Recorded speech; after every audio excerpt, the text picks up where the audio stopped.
इतना बड़ा standing date चुकाने के लिए तुम कंपटीशन में लव सॉन्ग गाने से पहले ही 91 छोटे ब्लैक सूट को शॉक कर देते हो, जिस पर तुम अपनी एक्स गर्लफ्रेंड्स को भी चेन टेम्पल में गिरा देते हो। तुम एक अननोन म्यूजिक क्रिएटर होते हो जो हर दिन ब्रेस्ड चिकन खाकर मर गया था और फिर अचानक से दोबारा उठता है, जिस पर तुम फील करते हो कि तुम किसी लिटिल फ्रेश मीट के रूम में पहुंच चुके हो। इसके बाद मेमोरी पढ़ने के बाद तुम्हें पता चलता है कि ओरिजिनल ओनर का नाम जियांग वू है। वह सिर्फ 18 साल की उम्र में टैलेंट शो से डेब्यू करता है और अपनी सुपर हाई लुक्स और जनवरी की पॉपुलैरिटी के भरोसे बहुत जल्दी टॉप पर पहुंच गया था, जिस पर क्वीन सू मू मारू के आगे पीछे रहने की वजह से और फिर यांग श्यू के पीछे पड़ने की वजह से उसकी 3 एक्स गर्लफ्रेंड्स बन गई थीं। इसके बाद बाकी औरतों के साथ उसका नाम जुड़ने की मेन वजह टैक्स का मामला होता है, जिस पर उसकी वर्ड ऑफ माउथ पूरी तरह कोलैप्स हो जाती है और बड़े ब्रांड्स और प्रोग्राम टीम्स उसके कॉन्ट्रैक्ट्स टाइट कर देते हैं। आखिर में ओरिजिनल ओनर पर पूरे 50 मिलियन का डेट आ गया था। यह देखकर ऐसा लगता है जैसे आसमान ही टूट गया हो। फिर तुम करंट सिचुएशन को सॉर्ट आउट करना शुरू करते हो। सबसे पहले तुम इकोनॉमिक कंपनी फेंकतियान एंटरटेनमेंट पर शक करते हो, क्योंकि तुम्हें लगता है कि टैक्स पाउडर वाला इंसिडेंट कंपनी की ही चाल थी। उनका पर्पस सिर्फ इतना था कि तुम्हारे कॉन्ट्रैक्ट को बहुत सस्ते में खरीद लिया जाए। लेकिन लकीली अब तुम्हारी करंट पर्सनालिटी पूरी तरह कोलैप्स हो चुकी होती है, जिस पर कॉन्ट्रैक्ट खत्म करना काफी स्मूथ तरीके से हो गया। इसके बाद अगला स्टेप सिर्फ पैसा कमाना और अपनी जगह वापस लेना होता है। फिर तुम अपना मोबाइल फोन निकालते हो और कई सेक्टिस से कांटेक्ट करते हो, लेकिन रिजल्ट ये आता है कि सब लोग तुम्हें प्लेग की तरह अवॉइड करते हैं, क्योंकि इस बार शो में काफी पावरफुल सिंगर्स आने वाले होते हैं। डायरेक्टर ली भी जानता है कि अगर तुम स्टेज पर गए तो तुम डेफिनेटली एलिमिनेट हो जाओगे, लेकिन असल में वह सिर्फ तुम्हारे लास्ट ट्रैफिक वैल्यू को भी निचोड़ना चाहता है, जिस पर तुम्हारे पास कोई और रास्ता नहीं होता, क्योंकि यही तुम्हारा आखिरी सहारा होता है। और फिर शो की रिकॉर्डिंग 1 हफ्ते बाद शुरू होने वाली होती है। इसके बाद तुम प्रोग्राम टीम के अरेंज किए हुए होटल में पहुंचते हो, लेकिन अब तुम्हारे पास बिल्कुल भी पैसा नहीं बचा होता। यहां तक कि चाइना ओवरसीज के पास वाला हाउस भी बिक चुका होता है और फिर भी तुम्हारे ऊपर 20 मिलियन से ज्यादा का डेट बाकी होता है, जिस पर तुम्हें मजबूरी में बहुत मेहनत करके पैसा कमाना पड़ता है। उसी समय होटल के दूसरी तरफ वाले बॉक्स में बाकी कंटेस्टेंट्स आपस में बात कर रहे होते हैं। उनमें से एक कहता है, मुझे समझ नहीं आता कि प्रोग्राम टीम क्या सोच रही है। उन्होंने जियांग यू को इस शो में आने कैसे दिया? अब उसकी हालत क्या हो चुकी है? जिस पर फर्स्ट लाइन सिंगर जो तियानमिन ग्वाइन का एक सिप लेता है और बिना रुके कहता है, जियांग यू की चिंता मत करो, उसकी स्ट्रेंथ के हिसाब से वह सिर्फ कैनन फॉडर है। दूसरे नॉकआउट राउंड तक पहुंचने से पहले ही उसे घर जाना पड़ेगा। जो तियानमिन कंटेस्टेंट्स में सबसे ज्यादा पॉपुलर होता है, जिस पर बाकी सारे कंटेस्टेंट्स भी उसकी काफी रिस्पेक्ट करते हैं। फिर अगले दिन प्रोग्राम की रिकॉर्डिंग ऑफिशियली शुरू होती है। प्रोग्राम टीम सबसे पहले हर गेस्ट का एक डिटेल्ड मटेरियल शूट करती है ताकि उससे उनका इंट्रोडक्शन दिया जा सके। तुम्हारा इंटरव्यू लेने के लिए सामने अर्ली 30s की एक प्रोड्यूसर बैठी होती है, जिसका नाम शूया होता है। वह व्हाइट जीन्स पहनी होती है और उसका मैच्योर फिगर साफ दिखाई दे रहा होता है, जिस पर शू या तुम्हें घूरते हुए पूछती है, टीचर जियांग यू, क्या आपको लगता है कि आप आगे जा सकते हैं? जिसके जवाब में तुम शू या को देखते हो और अपने हैंडसम फेस पर हल्की सी स्माइल लेकर कहते हो, शू प्रोड्यूसर, आपको क्या लगता है? जिस पर जैसे ही उसकी नजरें तुमसे मिलती हैं, शूया को ऐसा फील होता है जैसे उसके पूरे बॉडी में इलेक्ट्रिक करंट गुजर गया हो। फिर वह खुद को संभालते हुए कहती है, बस क्वेश्चन का जवाब दीजिए, आपको मुझसे पूछने की जरूरत नहीं है और मुझे ऐसे लगातार मत देखिए। जिस पर तुम धीरे से कहते हो, सॉरी, मैं खुद को रोक नहीं सकता। यह सुनकर शूया के चेहरे पर हल्का सा निशान आ जाता है। वह मन ही मन सोचती है कि तुम सच में बहुत बड़े स्कमबैग हो। फिर वह दोबारा पूछती है, अगर आप आंसर देना चाहें तो क्या आपको लगता है कि आप एलिमिनेट हो जाएंगे? जिस पर तुम कहते हो, मुझे नहीं पता कि मैं एलिमिनेट होऊंगा या नहीं, अभी तो बस एक एक स्टेप लेकर आगे बढ़ना है। यह सुनकर शुया हल्का सा फ्राउन करती है, क्योंकि तुम्हारा आंसर ना देने के बराबर होता है। फिर वह एक पर्सनल क्वेश्चन पूछती है। वह कहती है, इंटरनेट पर कहा जा रहा है कि आपके कई फीमेल आर्टिस्ट्स के साथ इमोशनल रिलेशन रहे हैं, क्या आप इस बारे में कुछ कहना चाहते हैं? यह सवाल साफ दिखा रहा होता है कि इसे प्रोग्राम टीम ने जानबूझकर डिजाइन किया है, लेकिन अब तुम्हारे पास इससे बचने का कोई तरीका नहीं होता। जिस पर तुम उसकी आंखों में देखते हुए कहते हो, मैं सिर्फ इतना क्लियर करना चाहता हूं कि मेरा उनके साथ नॉर्मल रिलेशनशिप था, मुझे कई लोगों के साथ एक साथ रिलेशन रखने की कोई जरूरत नहीं थी। इसके बाद वह तुम्हें लाउंज में ले जाती है। जैसे ही तुम दरवाजा खोलकर अंदर जाते हो, वहां बैठे सारे लोग वाइन हाथ में लेकर तुम्हें देखने लगते हैं। उनकी आंखों में क्यूरियोसिटी और सरप्राइज होता है, लेकिन उससे भी ज्यादा शो देखने जैसा एक्सप्रेशन होता है, जिस पर तुम उन्हें हल्की स्माइल के साथ ग्रीट करते हो। लेकिन कैमरा के सामने सब लोग बस मजबूरी में सिर हिला देते हैं। फिर तुम चारों तरफ देखते हो और आखिर में एक कॉर्नर ढूंढकर वहां चुपचाप बैठ जाते हो, जिस पर फर्स्ट लाइन सिंगर जो तियानमिनिंग तुम्हारी तरफ ठंडी नजरों से देखता है। उसकी आंखों में साफ कॉन्टेम्प्ट दिखाई देता है। उधर स्टेज पर होस्ट रूल्स बताना शुरू कर चुका होता है। वहां 500 ऑडियंस मौजूद होती है। पहला फेज सिर्फ एग्जीबिशन मैच का होता है और दूसरा फेज नॉकआउट राउंड होता है। फिर सबसे पहले जो तियानमनिंग स्टेज पर जाता है वह अपना फेमस सॉन्ग परफॉर्म करता है।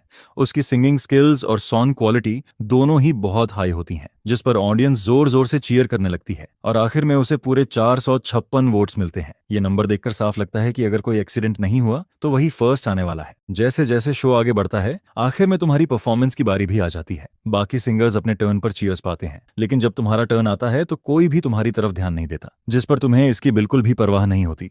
फिर तुम दरवाजा खोलते हो और धीरे धीरे बाहर की तरफ चल देते हो। उधर स्टेज पर होस्ट तुम्हारा नाम लेता है और उसी समय पूरे हॉल में बॉयकॉट और डिस्गस्ट की आवाजें आने लगती हैं। कोई कहता है, सच में जियांग यू आ गया, इस स्कमबैग में अभी भी यहाँ आने की हिम्मत है। जिस पर दूसरा कहता है, इसकी गार्बेज सिंगिंग स्किल्स के साथ यहाँ आना तो खुद अपनी बेइज्जती करवाने जैसा है। फिर कुछ लड़कियां कहती हैं, सिस्टर्स बाद में इस स्कमबैग को वोट मत देना, इसे आखिरी नंबर पर ही रहने देना। ये देखकर होस्ट भी ऑकवर्ड हो जाता है। फिर वह जल्दी से एडवर्टाइजिंग लाइन पढ़कर खत्म करता है, जिस पर तुम अपना सिर नीचे करते हो, दांत भींचते हो और धीरे धीरे स्टेज पर चढ़ने लगते हो। तुम माइक्रोफोन लेकर स्टेज पर चढ़ते हो, जिस पर ऑडियंस की तरफ से जोरदार रेजिस्टेंस और लगातार टांट आने लगते हैं। यहाँ तक कि डायरेक्टर भी थोड़ा शॉक्ड रह जाता है। उसे पहले से पता होता है कि तुम्हें स्टेज पर गालियां पड़ेंगी, लेकिन उसे यह बिल्कुल भी उम्मीद नहीं होती कि लोग इतना ज्यादा बुरा बोलेंगे। यह देखकर कि तुम स्टेज पर अकेले खड़े हो, लेकिन फिर भी तुम्हारे चेहरे पर हल्की सी स्माइल बनी हुई है, चुया अचानक थोड़ा खो जाती है, जिस पर वह सोचने लगती है कि यह स्कमबैग शायद थोड़ा बेचारापन भी रखता है। उधर स्टेज पर तुम इस सीन के लिए पहले से तैयार होते हो, जिस पर तुम ज्यादा कुछ नहीं बोलते, बल्कि चुपचाप अपना स्टेट एडजस्ट करते हो और ऑडियंस की तरफ हल्का सा झुककर बों करते हो। फिर उसी समय म्यूजिक धीरे धीरे बजना शुरू होता है, जिसके साथ ही बड़ी स्क्रीन पर सॉन्ग की इंफॉर्मेशन दिखाई देने लगती है। वहां लिखा होता है, song before song, singer Jiang Yu, lyrics and composer Jiang Yu. यह देखकर सभी लोग एकदम शॉक हो जाते हैं, क्योंकि सबको लगता है कि तुम अपना पुराना फेमस सॉन्ग गाओगे, लेकिन उन्हें बिल्कुल भी उम्मीद नहीं होती कि तुम सीधे एक ओरिजिनल सॉन्ग लेकर आओगे। जिस पर कुछ लोग कहते हैं, क्या जियांग यू में अभी भी इतना टैलेंट बचा है? मुझे तो लगता है कि यह कोई बेकार सा स्लाइवा सॉन्ग होगा जो उसने अपने ब्रेन डेड फैंस के लिए लिखा होगा। लेकिन फिर जैसे ही प्रील्यूड आगे बढ़ता है, कुछ लोग रुक जाते हैं, क्योंकि उन्हें अचानक फील होता है कि यह शुरुआत तो काफी अच्छी लग रही है। यहाँ तक कि शुया भी थोड़ा इंटरेस्टेड हो जाती है और फिर वह अपना सिर घुमाकर बगल में बैठे म्यूजिक डायरेक्टर वांग जुआओ की तरफ देखने लगती है। जिस पर वांग जुआ कहता है, ये एक लिरिकल सैड सॉन्ग है और ये उसके पुराने स्टाइल से पूरी तरह अलग है। उसने ये सॉन्ग खुद सबमिट किया था। सॉन्ग की क्वालिटी बुरी नहीं है, लेकिन मुझे शक है कि उसने ये खुद लिखा है या नहीं। जैसे जैसे प्रील्यूड आगे बढ़ता है, तुम धीरे धीरे अपने हाथ में माइक्रोफोन उठाते हो। फिर तुम बहुत सिंपल तरीके से कुछ लिरिक्स गाना शुरू करते हो, जिस पर पूरे हॉल में अचानक सन्नाटा छा जाता है। ऑडियंस के चेहरे शौक से भर जाते हैं, क्योंकि इस बार यह स्कमबैग सच में काफी अच्छा गा रहा होता है। उधर डायरेक्टर रूम में लीड आउट स्क्रीन की तरफ देखकर शरारती एक्सप्रेशन के साथ कहता है, क्या यह पक्का है कि यह उसने खुद गाया है? जिस पर श्यू या और वांग जुआ दोनों सिर हिलाकर हाँ बोलते हैं। बाकी कंटेस्टेंट्स भी थोड़ा सरप्राइज हो जाते हैं, खासकर शेन होंग्यू, क्योंकि उसने तुम्हें पहले म्यूजिक फेस्टिवल में देखा होता है और उस समय तुम्हारी सिंगिंग स्किल्स बहुत खराब थीं। फिर स्टेज पर तुम्हारी सिंगिंग आगे बढ़ती है। तुम्हारी आवाज थोड़ी हैवी और शेकी होती है, जिसे सुनकर लोगों के दिल में भरा गुस्सा धीरे धीरे कम होने लगता है, जिस पर सबके दिमाग में एक दुख भरी लव स्टोरी बनने लगती है। एक लड़का एक लड़की को हर्ट कर देता है, फिर लड़की उसे छोड़कर चली जाती है, जिसके बाद लड़का पछताता है, गिल्ट फील करता है और अकेले में दुखी होता रहता है। यह सुनकर ऑडियंस के दिमाग में एक ही बात आने लगती है, क्या यह सॉन्ग तुमने अपनी एक्स गर्लफ्रेंड के लिए लिखा है? और अगर लिखा है तो वह कौन है, सुमुवान, यांगशु या फिर सॉन्ग मीक्विन? जिस पर ऑडियंस अपने मन में अलग अलग अंदाजा लगाने लगती है। असल में तुमने ये सॉन्ग जानबूझकर चुना होता है, क्योंकि ओरिजिनल ओनर की इमेज बहुत ज्यादा खराब हो चुकी होती है और अब पब्लिक ओपिनियन को बदलना बहुत मुश्किल होता है। जिस पर तुम सोचते हो कि इससे अच्छा है कि अभी के हालात के हिसाब से चलो और एक इमोशनल इमेज बना लो। आखिर इसमें मुश्किल ही क्या है? मैं बस हर लड़की को एक घर देना चाहता हूँ। मैं कोई प्लेबॉय नहीं हूँ, मेरा दिल बस कई हिस्सों में बंटा हुआ है और मैं हर लड़की के लिए सच्चा हूँ। स्टेज पर तुम सिर्फ अपनी कई सालों की सिंगिंग स्किल्स ही यूज नहीं कर रहे होते, बल्कि अपनी पूरी लाइफ की एक्टिंग भी यूज कर रहे होते, जिस पर तुम एक तरफ प्यार से गाते हो और दूसरी तरफ मौका देखकर कैमरा की तरफ देखते हो, ताकि क्लोजअप में तुम्हारी आंखों के अंदर हल्के आंसू दिखाई दें। फिर धीरे धीरे सॉन्ग एंड की तरफ बढ़ने लगता है और ऑडियंस पूरी तरह तुम्हारे म्यूजिक में डूब चुकी होती है। तुम्हारे चेहरे पर पूरा दर्द और अफेक्शन दिखाई देता है। तुम्हारी आंखें लाल हो चुकी होती हैं, यहाँ तक कि तुम्हारी नेक की नसें भी साफ दिखने लगती हैं। जिस पर तुम माइक्रोफोन को कसकर पकड़ते हो और फिर जोर से आखिरी लाइन गाते हो, तुम्हारी आवाज में दर्द इतना ज्यादा होता है कि लोगों के दिल हिलने लगते हैं, लेकिन तुम्हारी बॉडी अभी भी पूरी तरह इस वॉइस के साथ मैच नहीं कर रही होती, जिस पर तुम्हारी सिंगिंग में अभी भी कई फ्लॉज बाकी होते हैं। सॉन्ग खत्म होने के बाद तुम ऑडियंस की तरफ देखते हो, फिर तुम हल्की कांपती हुई आवाज में कहते हो, थैंक यू, मुझे सुनने के लिए थैंक यू, आप सबका बहुत बहुत शुक्रिया। इसके बाद तुम धीरे से झुकते हो और पूरे 90 डिग्री का बॉ करते हो। फिर तुम ऑडियंस को थैंक यू बोलते हो। उसके बाद इंस्ट्रूमेंट टीचर्स की तरफ भी झुककर थैंक्स करते हो, जिस पर कैमरा तुम्हारे फेस का क्लोजअप दिखाता है। बड़ी स्क्रीन पर ऑडियंस तुम्हारी हल्की लाल और नम आंखें साफ देख पाती है। यह देखकर बहुत से लोगों का दिल थोड़ा भारी हो जाता है। शोए अभी स्टेज पर खड़े तुम्हें देखकर अचानक अंदर से थोड़ा दुख फील करने लगती है। फिर जैसे ही तुम स्टेज से नीचे उतरते हो, ऑडियंस फिर से आपस में बात करना शुरू कर देती है। कोई कहता है सॉन्ग तो सच में बहुत अच्छा था, लेकिन दूसरा तुरंत बोलता है लेकिन यह आदमी फिर भी एक डेड स्कमबैग है। यह सब करके हमें बेवकूफ बनाने की कोशिश मत करो, मैं इसे कभी वोट नहीं दूंगा। इसके बाद जब तुम बैक स्टेज में वापस जाते हो तो बाकी कंटेस्टेंट्स तुम्हारी इंप्रूव्ड सिंगिंग देखकर काफी सरप्राइज हो जाते हैं, जिस पर जो तियानमिन तुम्हें ठंडी आवाज में पूछता है, शाओजियांग, क्या यह सॉन्ग तुमने खुद लिखा है? बाकी लोग भी क्यूरियोसिटी के साथ तुम्हारी तरफ देखने लगते हैं, जिस पर तुम थोड़ा खोए हुए लगते हो, फिर हल्का सा सिर हिलाते हो और कहते हो हाँ। फिर जो तियानमिन हल्की आवाज में कहता है, यह सॉन्ग तुम्हारे पुराने स्टाइल से बहुत अलग है। उसकी बात का मतलब साफ होता है, वह इनडायरेक्टली पूछ रहा होता है कि क्या तुमने किसी और से यह सॉन्ग लिखवाया है, जिस पर तुम भी उसका मतलब समझ जाते हो। फिर तुम कहते हो टीचर जाओ, आपके सॉन्ग्स में भी तो कई अलग अलग स्टाइल्स होते हैं। यह सुनकर जो तियानमिन ठंडी आवाज में हंसता है और फिर चुप हो जाता है। उधर स्टेज पर होस्ट तुम्हारी परफॉर्मेंस का स्कोर अनाउंस करता है। वह कहता है, कांग्रेचुलेशंस टू जियांग यू, आपको इस परफॉर्मेंस में 267 वोट्स मिले हैं। होस्ट की आवाज बिल्कुल फ्लैट होती है, लेकिन ऑडियंस यह बात साफ साफ सुन लेती है, जिस पर बहुत से लोग हंसना शुरू कर देते हैं। कोई कहता है 300 वोट्स भी नहीं मिले, ये स्कमबैग सच में बेकार है। फिर दूसरा कहता है अगले एपिसोड में ये पक्का एलिमिनेट हो जाएगा। और उसी समय तुम स्नैक्स खाते हुए चुपचाप बैठे होते हो। तुम स्पॉन्सर के दिए हुए स्नैक्स और मिल्क पीते हुए बैठे होते हो, जिस पर तुम इस वोट की गिनती से काफी सेटिस्फाइड होते हो, क्योंकि तुम्हें पहले लगा था कि अब कोई भी तुम्हें वोट नहीं देगा, लेकिन अब 267 वोट्स मिलने का मतलब था कि आज की परफॉर्मेंस काफी सक्सेसफुल रही। इसी समय प्रोड्यूसर शू या एक बॉक्स लेकर लाउंज में आती है। फिर वह सबको अगले एपिसोड में कवर किए जाने वाले सॉन्ग्स की लॉटरी ड्रॉ करने को कहती है, जिस पर किसी को एक अच्छा सॉन्ग नहीं मिलता तो वह तुरंत बोल उठता है, अगर मुझे ये वाला कवर करना पड़ा तो हु तियानवांग के फैंस मुझे जिंदा नहीं छोड़ेंगे। फिर दूसरा कंटेस्टेंट कहता है, और मैंने सुना है कि हु तियानवांग काफी समय से क्वीन सुमुवान के पीछे पड़ा हुआ है और तुम्हारा भी सुमुवान के साथ रिलेशन रह चुका है, जिस पर तुम बस हल्का सा स्माइल करते हो और बिल्कुल भी परवाह नहीं करते, क्योंकि अब तुम्हारे पास खोने के लिए कुछ भी नहीं बचा होता। तुम सिर्फ किसी तरह आगे बढ़ना चाहते हो। इसके बाद ऐसे ही पहले एपिसोड की रिकॉर्डिंग खत्म हो जाती है और फिर रिकॉर्डिंग के अगले ही दिन तुम्हारे अकाउंट में 2.5 मिलियन आ जाते हैं। यह देखकर तुम अंदर ही अंदर थोड़ा राहत फील करते हो, क्योंकि अब कम से कम तुम अपना खर्चा चला सकते हो।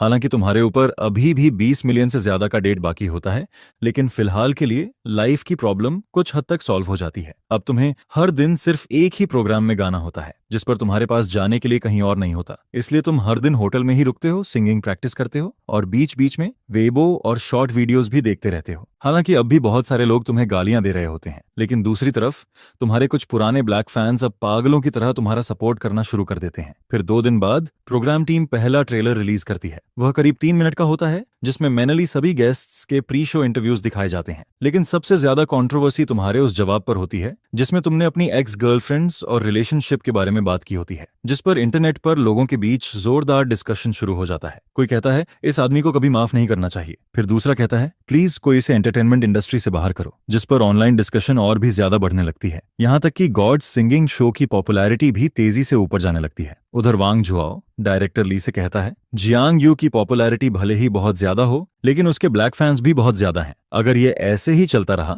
तो इसका असर आगे चलकर शो और स्टेशन दोनों पर पड़ेगा। जिस पर डायरेक्टर ली बिना ज्यादा रिएक्शन दिए कहता है, इतनी बड़ी ट्रैफिक वेव को छोड़ना भी बेवकूफी होगी, पहले देखते हैं क्या होता है। वैसे भी दूसरे एपिसोड में वह एलिमिनेट हो ही जाएगा। उसी समय यांग शू की कंपनी फॉरेन ब्लड के स्टूडियो में असिस्टेंट युआन युआन कुछ डॉक्यूमेंट्स लेकर अंदर जाने वाली होती है, लेकिन तभी उसके पास खड़ी को लेग उसे रोककर कहती है, युआन युआन आज थोड़ा संभल कर रहना, बॉस का मूड आज बहुत खराब है। जिस पर युआन युआन डॉक्यूमेंट्स को पकड़कर धीरे से पूछती है, बॉस को क्या हुआ? फिर उसकी कोलेग कंप्लेन करते हुए कहती है, और क्या, वही स्कमबैग फिर से ट्रैफिक लेने आ गया है। जिस पर युआन युआन अपना फोन निकालती है और हॉट सर्च देखने लगती है। फिर उसे सारी बात समझ आ जाती है। इसके बाद वह धीरे से बोलती है, जियांग यू भी कमाल है, बॉस इतनी अच्छी है, उसके पास पैसा भी है, लुक्स भी हैं, फिर भी यह स्कमबैग उसके साथ ठीक से नहीं रह सका। युआन युआन को पहले लगता था कि तुम और यांग शू एक परफेक्ट कपल हो, लेकिन ज्यादा समय नहीं बीता और तुम दोनों का ब्रेकअप हो गया। हालांकि वह ब्रेकअप शांति से हुआ था। यांग शू ने कभी कुछ नहीं कहा कि आखिर क्यों हुआ, लेकिन उसके बाद तुम सॉन्ग यूकिंग के साथ दिखाई देने लगे। उधर ऑफिस के अंदर यांग शू डॉक्यूमेंट्स देख रही होती है, लेकिन उसके चेहरे का एक्सप्रेशन बिल्कुल अच्छा नहीं लग रहा होता। जिस पर युआन युआन धीरे से कहती है, बॉस, ये वो डॉक्यूमेंट्स हैं जो आपने मांगे थे। वह बहुत सावधानी से बोलती है, क्योंकि उसे डर होता है कि कहीं बॉस और नाराज ना हो जाए। फिर यांग शू सामने पड़े डॉक्यूमेंट्स को देखकर हल्का सा फ्राउन करती है और इम्पेशेंट होकर कहती है, ठीक है, तुम बाहर जाओ। जिस पर युआन युआन जल्दी से ऑफिस से बाहर चली जाती है। इसके बाद यांग शू अपना फोन उठाती है और हॉट सर्च स्क्रॉल करने लगती है। फिर उसे तुम्हारे इंटरव्यू की क्लिप दिखाई देती है। यह देखकर वह और ज्यादा इरिटेटेड हो जाती है और फिर गुस्से में अपना फोन एक तरफ फेंक देती है। दूसरी तरफ जो तियानमिन के कहने पर हु तियानवांग को पता चल जाता है कि तुम उसका सॉन्ग कवर करने वाले हो, जिस पर वह सीधे प्रोग्राम टीम को कॉल करता है और साफ कह देता है कि तुम्हें उसका सॉन्ग कवर करने की इजाजत नहीं है। यहाँ तक कि वह कॉन्ट्रैक्ट तोड़ने को भी तैयार हो जाता है, लेकिन तुम्हें वह सॉन्ग गाने नहीं देना चाहता। यह सुनकर शियुया फोन रखती है और उसके चेहरे पर टेंशन साफ दिखाई देती है, क्योंकि इतने कम टाइम में दूसरा सॉन्ग ढूंढना बहुत मुश्किल होता है। जिस पर डायरेक्टर ली बिल्कुल ठंडे एक्सप्रेशन के साथ कहता है, जियांग यू को खुद इसका सॉल्यूशन निकालने दो। अगर वह नहीं कर पाया तो उसे अपना खुद का सॉन्ग गाना पड़ेगा। हालांकि यह काफी अनफेयर होता है, लेकिन किसी के पास कोई और रास्ता नहीं होता, क्योंकि उनके लिए तुम सिर्फ एक कैनन फोडर होते हो। वैसे भी अगले एपिसोड में तुम्हें एलिमिनेट होना ही होता है। फिर जल्दी ही मंडे आ जाता है और गॉड सिंगिंग के दूसरे एपिसोड की रिकॉर्डिंग शुरू हो जाती है। पहला एपिसोड इस फ्राइडे को टेलीकास्ट होने वाला होता है, जिस पर ऑडियंस एक एक करके हॉल में एंटर करने लगती है। तुम सबसे पहले ब्रेक रूम में पहुंचते हो। इसके बाद बाकी कंटेस्टेंट्स भी एक एक करके अंदर आते हैं, लेकिन जैसे ही वे तुम्हें देखते हैं सब तुमसे दूर बैठ जाते हैं। कभी टॉप स्ट्रीम रहने वाला इंसान अब इस हालत में पहुंच चुका होता है, लेकिन तुम्हें इसकी कोई परवाह नहीं होती। जिस पर तुम स्पॉन्सर के दिए हुए मिल्क को आराम से पीते रहते हो, क्योंकि तुम्हारे पास अब पैसे नहीं होते और अगर फ्री में कुछ मिल रहा हो तो उसका टेस्ट वैसे भी अच्छा लगने लगता है। उधर शेन होंग्यू चोरी चोरी तुम्हारी तरफ देखता है। फिर वह मन ही मन सोचता है, यह जियांग यू सच में बहुत हैंडसम है, तभी तो ये इतना बड़ा स्कमबैग बन पाया। इसी समय होस्ट के आते ही रिकॉर्डिंग ऑफिशियली शुरू हो जाती है। क्योंकि पिछले एपिसोड में तुम सबसे आखिरी पोजीशन पर थे, इसलिए इस बार तुम्हारी परफॉर्मेंस सबसे पहले रखी जाती है। जिस पर जो तियानमिन हल्की सी हंसी देता है, क्योंकि उसके हिसाब से तुम पहले से ही एलिमिनेशन का टारगेट होते हो और अब सबसे पहले स्टेज पर भेजे जा रहे हो। अगर तुम्हें एलिमिनेट नहीं किया जाएगा तो फिर किसे किया जाएगा। फिर स्टेज पर होस्ट तुम्हारा सॉन्ग बदलने की वजह बताता है, जिस पर ऑडियंस की तरफ से लंबी हूटिंग और आवाजें आने लगती हैं और तुम धीरे धीरे स्टेज पर चढ़ने लगते हो। लेकिन जैसे ही तुम सामने आते हो, ऑडियंस की गालियां पहले से भी ज्यादा तेज हो जाती हैं। कोई जोर से चिल्लाता है, जियांग यू जाकर मर जा। फिर दूसरा कहता है, डेड स्कमबैग जल्दी एलिमिनेट हो जा। और फिर कोई और कहता है, मैं तो सिर्फ तुम्हें एलिमिनेट होते देखने आया हूं। जिस पर प्रोग्राम टीम के सारे लोग ये सब सुनते हैं और तुम भी अंदर से पूरी तरह दबाव में आ जाते हो। स्टेज पर तुम्हें पिग हेड की तरह गालियां दी जा रही होती हैं, लेकिन फिर भी तुम बिल्कुल इंडिफरेंट रहते हो। जिस पर तुम बस चुपचाप ऑडियंस की तरफ झुककर बों करते हो और फिर पीछे खड़े म्यूजिक टीचर्स को भी बों करते हो। तुम्हारी फिगर अकेली और उदास लग रही होती है। तभी म्यूजिक बजना शुरू होता है और बड़ी स्क्रीन पर इस बार तुम्हारे सॉन्ग की इन्फॉर्मेशन दिखाई देती है। सॉन्ग का नाम होता है लाइंग। सिंगर, लिरिक सेट और कंपोजर सब में तुम्हारा ही नाम लिखा होता है। यह देखकर सभी लोग फिर से थोड़ा कंफ्यूज्ड हो जाते हैं। कुछ ऑडियंस तुरंत इंटरनेट पर यह सॉन्ग सर्च करने लगती है, लेकिन उन्हें कुछ भी नहीं मिलता। जिस पर कोई कहता है, इस आदमी के पास फिर से एक ओरिजिनल सॉन्ग है। आखिर चल क्या रहा है? क्या आजकल सॉन्ग लिखना इतना आसान हो गया है, इतना दबाया मर गया है? फिर दूसरा कहता है, पहले वाला सॉन्ग और आज का लाइन दोनों की क्वालिटी बहुत हाई है। अब तो मैं इस लड़के को बिल्कुल समझ नहीं पा रहा। शुया भी सॉन्ग का प्रील्यूड सुनते हुए थोड़ा रुक जाती है, फिर काफी देर बाद धीरे से कहती है, शायद यह उसने खुद ही लिखा है, क्योंकि अभी इसकी हालत ऐसी है कि कोई भी इसके लिए सॉन्ग लिखने नहीं आएगा। उधर हॉल में अभी भी बहुत शोर हो रहा होता है। बहुत से लोग चिल्ला रहे होते हैं कि तुम्हें स्टेज से नीचे उतर जाना चाहिए। कोई कहता है, स्कमबैग तू मर जा। लेकिन तुम स्टेज पर बिल्कुल काम खड़े रहते हो। तुम प्रील्यूड सुनते हो और धीरे धीरे अपने इमोशंस को तैयार करने लगते हो, क्योंकि तुम्हें पता होता है कि थोड़ी देर बाद तुम्हें एक्टिंग भी करनी है। जैसे जैसे प्रील्यूड आगे बढ़ता है, तुम धीरे धीरे अपना सिर उठाते हो और जैसे ही तुम पहली लाइन गाते हो, ऑडियंस में बैठे लोग फिर से जोर जोर से बोलना शुरू कर देते हैं। कोई चिल्लाता है, क्या बात है, डेड स्कमबैग अब शो ऑफ कर रहा है। तेरी 3 सेलिब्रिटी एक्स गर्लफ्रेंड्स हैं, तो क्या बहुत बड़ा काम कर लिया। कई मेल ऑडियंस तो इतने इरिटेटेड हो जाते हैं कि उनका मन करता है कि स्टेज पर आकर तुम्हें 2 बातें सुना दें, लेकिन तुम्हारी सिंगिंग वॉइस बहुत सॉफ्ट और सूदिंग होती है। तुम्हारे होंठों के कोने पर हल्की सी स्माइल होती है और तुम्हारी आवाज में थोड़ा प्राउड और थोड़ा उदास टोन होता है, जिस पर ऐसा लगता है जैसे तुम सबको बता रहे हो कि इतनी सी बात से तुम्हें कोई फर्क नहीं पड़ता, जैसे तुम एक ऐसे इंसान हो जो प्यार में हार कर भी स्ट्रांग बना हुआ है। फिर धीरे धीरे पूरा हॉल शांत होने लगता है। उधर शेन होंग्यू को भी थोड़ा डाउट होने लगता है। वह सोचता है, क्या यह भी तुम्हारा कोई ऐसा सॉन्ग है जो तुमने अपने खुद के एक्सपीरियंस से लिखा है? शुरुआत में उसे लगता है कि तुम बस अपने रिलेशनशिप का शो ऑफ कर रहे हो, लेकिन जैसे जैसे वह सॉन्ग सुनता है उसे महसूस होता है कि कुछ तो अलग है, जिस पर ऑडियंस भी धीरे धीरे इस सॉन्ग का असली मतलब समझने लगती है। तुम्हारे लिरिक्स में हर बात बहुत कैजुअल लगती है, जैसे तुम्हें किसी चीज की परवाह नहीं है, लेकिन असल में तुम्हें बहुत फर्क पड़ता है। तुम ऊपर से दुखी नहीं दिखते, लेकिन अंदर से तुम बहुत टूट चुके होते हो। तुम्हारी गहरी आंखें, उनमें भरी हुई यादें और कैमरा की तरफ देखते समय तुम्हारी कमजोर सी नजरें, यह सब बिना कुछ कहे ऑडियंस को बहुत कुछ बता रही होती हैं, जिस पर सबको लगने लगता है कि तुम जो बोल रहे हो वह सिर्फ दिखावा है। असल में तुम अंदर से बहुत दुखी हो। तुम ऊपर से स्ट्रांग बनने की कोशिश कर रहे हो, लेकिन अंदर से पूरी तरह टूट चुके हो। फिर ऑडियंस के दिमाग में एक ही बात आती है, यह आदमी इतना दुखी है लेकिन फिर भी बार बार बोल रहा है कि उसे कोई फर्क नहीं पड़ता, जिस पर बहुत से लोगों को लगने लगता है कि इस बार यह स्कमबैग सच में बहुत दुखी है। सूर्या भी स्टेज पर तुम्हें देखते हुए थोड़ा खो जाती है। उसकी आंखें हल्का सा चमकने लगती हैं।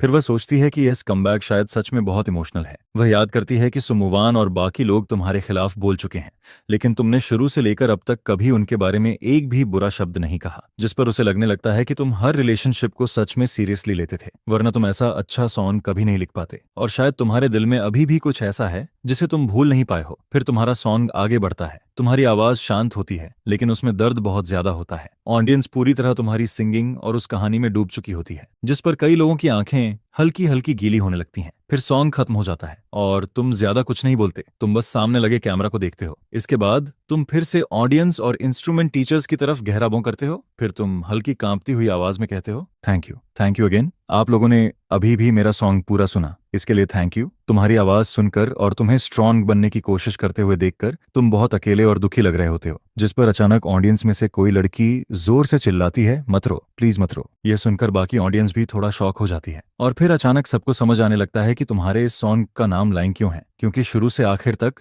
हर लाइन एक झूठ होती है। ऊपर से तुम कहते हो कि तुम्हें कोई फर्क नहीं पड़ता, लेकिन हर लाइन के पीछे साफ दिख रहा होता है कि तुम इस रिलेशनशिप की बहुत परवाह करते हो, जिस पर कई इमोशनल ऑडियंस छुपकर रोने लगती है। जो लड़की अभी तुम्हें मत रो बोल रही थी, उसकी आंखें भी अब लाल हो चुकी होती हैं। फिर वह अपने हाथ में वोटिंग मशीन को देखती है और सोचती है, वैसे भी यह एलिमिनेट होने वाला है, मेरा एक वोट कुछ नहीं बदलेगा, इसे मैं इसके लिए नहीं इस सॉन्ग के लिए वोट दे रही हूँ, जिस पर वह बटन दबाकर तुम्हें वोट कर देती है। उधर प्रोग्राम टीम की तरफ म्यूजिक डायरेक्टर वांग जुआ थोड़ा इंप्रेस्ड होकर कहता है, तुम सुन सकते हो, इसकी सिंगिंग पिछली बार से बहुत बेहतर हो गई है। लगता है इसने प्राइवेट में काफी मेहनत की है। जिस पर ली दाओ और बाकी लोग भी सिर हिलाते हैं, क्योंकि पिछले एपिसोड में तुम्हारी सिंगिंग में इंप्रूवमेंट तो थी, लेकिन उसमें अभी भी काफी फ्लॉज थे। लेकिन आज तुम्हारी सिंगिंग लगभग परफेक्ट लग रही होती है। फिर भी सबके दिमाग में तुम्हारी वही अकेली आवाज घूम रही होती है। कभी टॉप स्ट्रीम रहने वाला इंसान अब इस हालत में पहुंच चुका होता है, जिस पर यह फर्क देखकर बहुत से लोगों के दिल में हल्का सा दुख होने लगता है। होस्ट अनाउंस करता है कि तुम्हारा वोटिंग चैनल अब बंद हो चुका है। फिर वह कहता है, चलिए कंग्रेचुलेट करते हैं जियांग यू को, इस राउंड में इन्हें कुल इतने वोट्स मिले हैं। लेकिन जैसे ही होस्ट इस नंबर को देखता है, वह अचानक रुक जाता है, जिस पर उसके दिल में भी शौक भर जाता है। फिर वह कहता है, जियांग यू 399 वोट्स। यह सुनकर ऑडियंस पूरी तरह शॉक्ड रह जाती है। कोई कहता है, इस कमबैक को इतने वोट्स कैसे मिल गए? फिर दूसरा बोलता है, ये तो 400 से सिर्फ एक वोट कम है। आखिर वोट किसने किया? तुम लोग तो कह रहे थे कि इस कमबैक को वोट नहीं देना। जिस पर कुछ देर के लिए पूरी ऑडियंस चुप हो जाती है, क्योंकि ये वोट्स काफी ज्यादा होते हैं। पिछले एपिसोड के हिसाब से देखा जाए तो इतने वोट्स टॉप 6 में आने के लिए काफी होते हैं। उधर ली दाओ और मेइतादर वांग जुआओ भी एक दूसरे की तरफ देखते हैं और दोनों थोड़ा डिप्रेस्ड हो जाते हैं, क्योंकि अब ऐसा लग रहा होता है कि तुम एलिमिनेट नहीं होने वाले। ब्रेक के दौरान जो कंटेस्टेंट्स पिछले एपिसोड में तुमसे नीचे थे, वह पैनिक होने लगते हैं।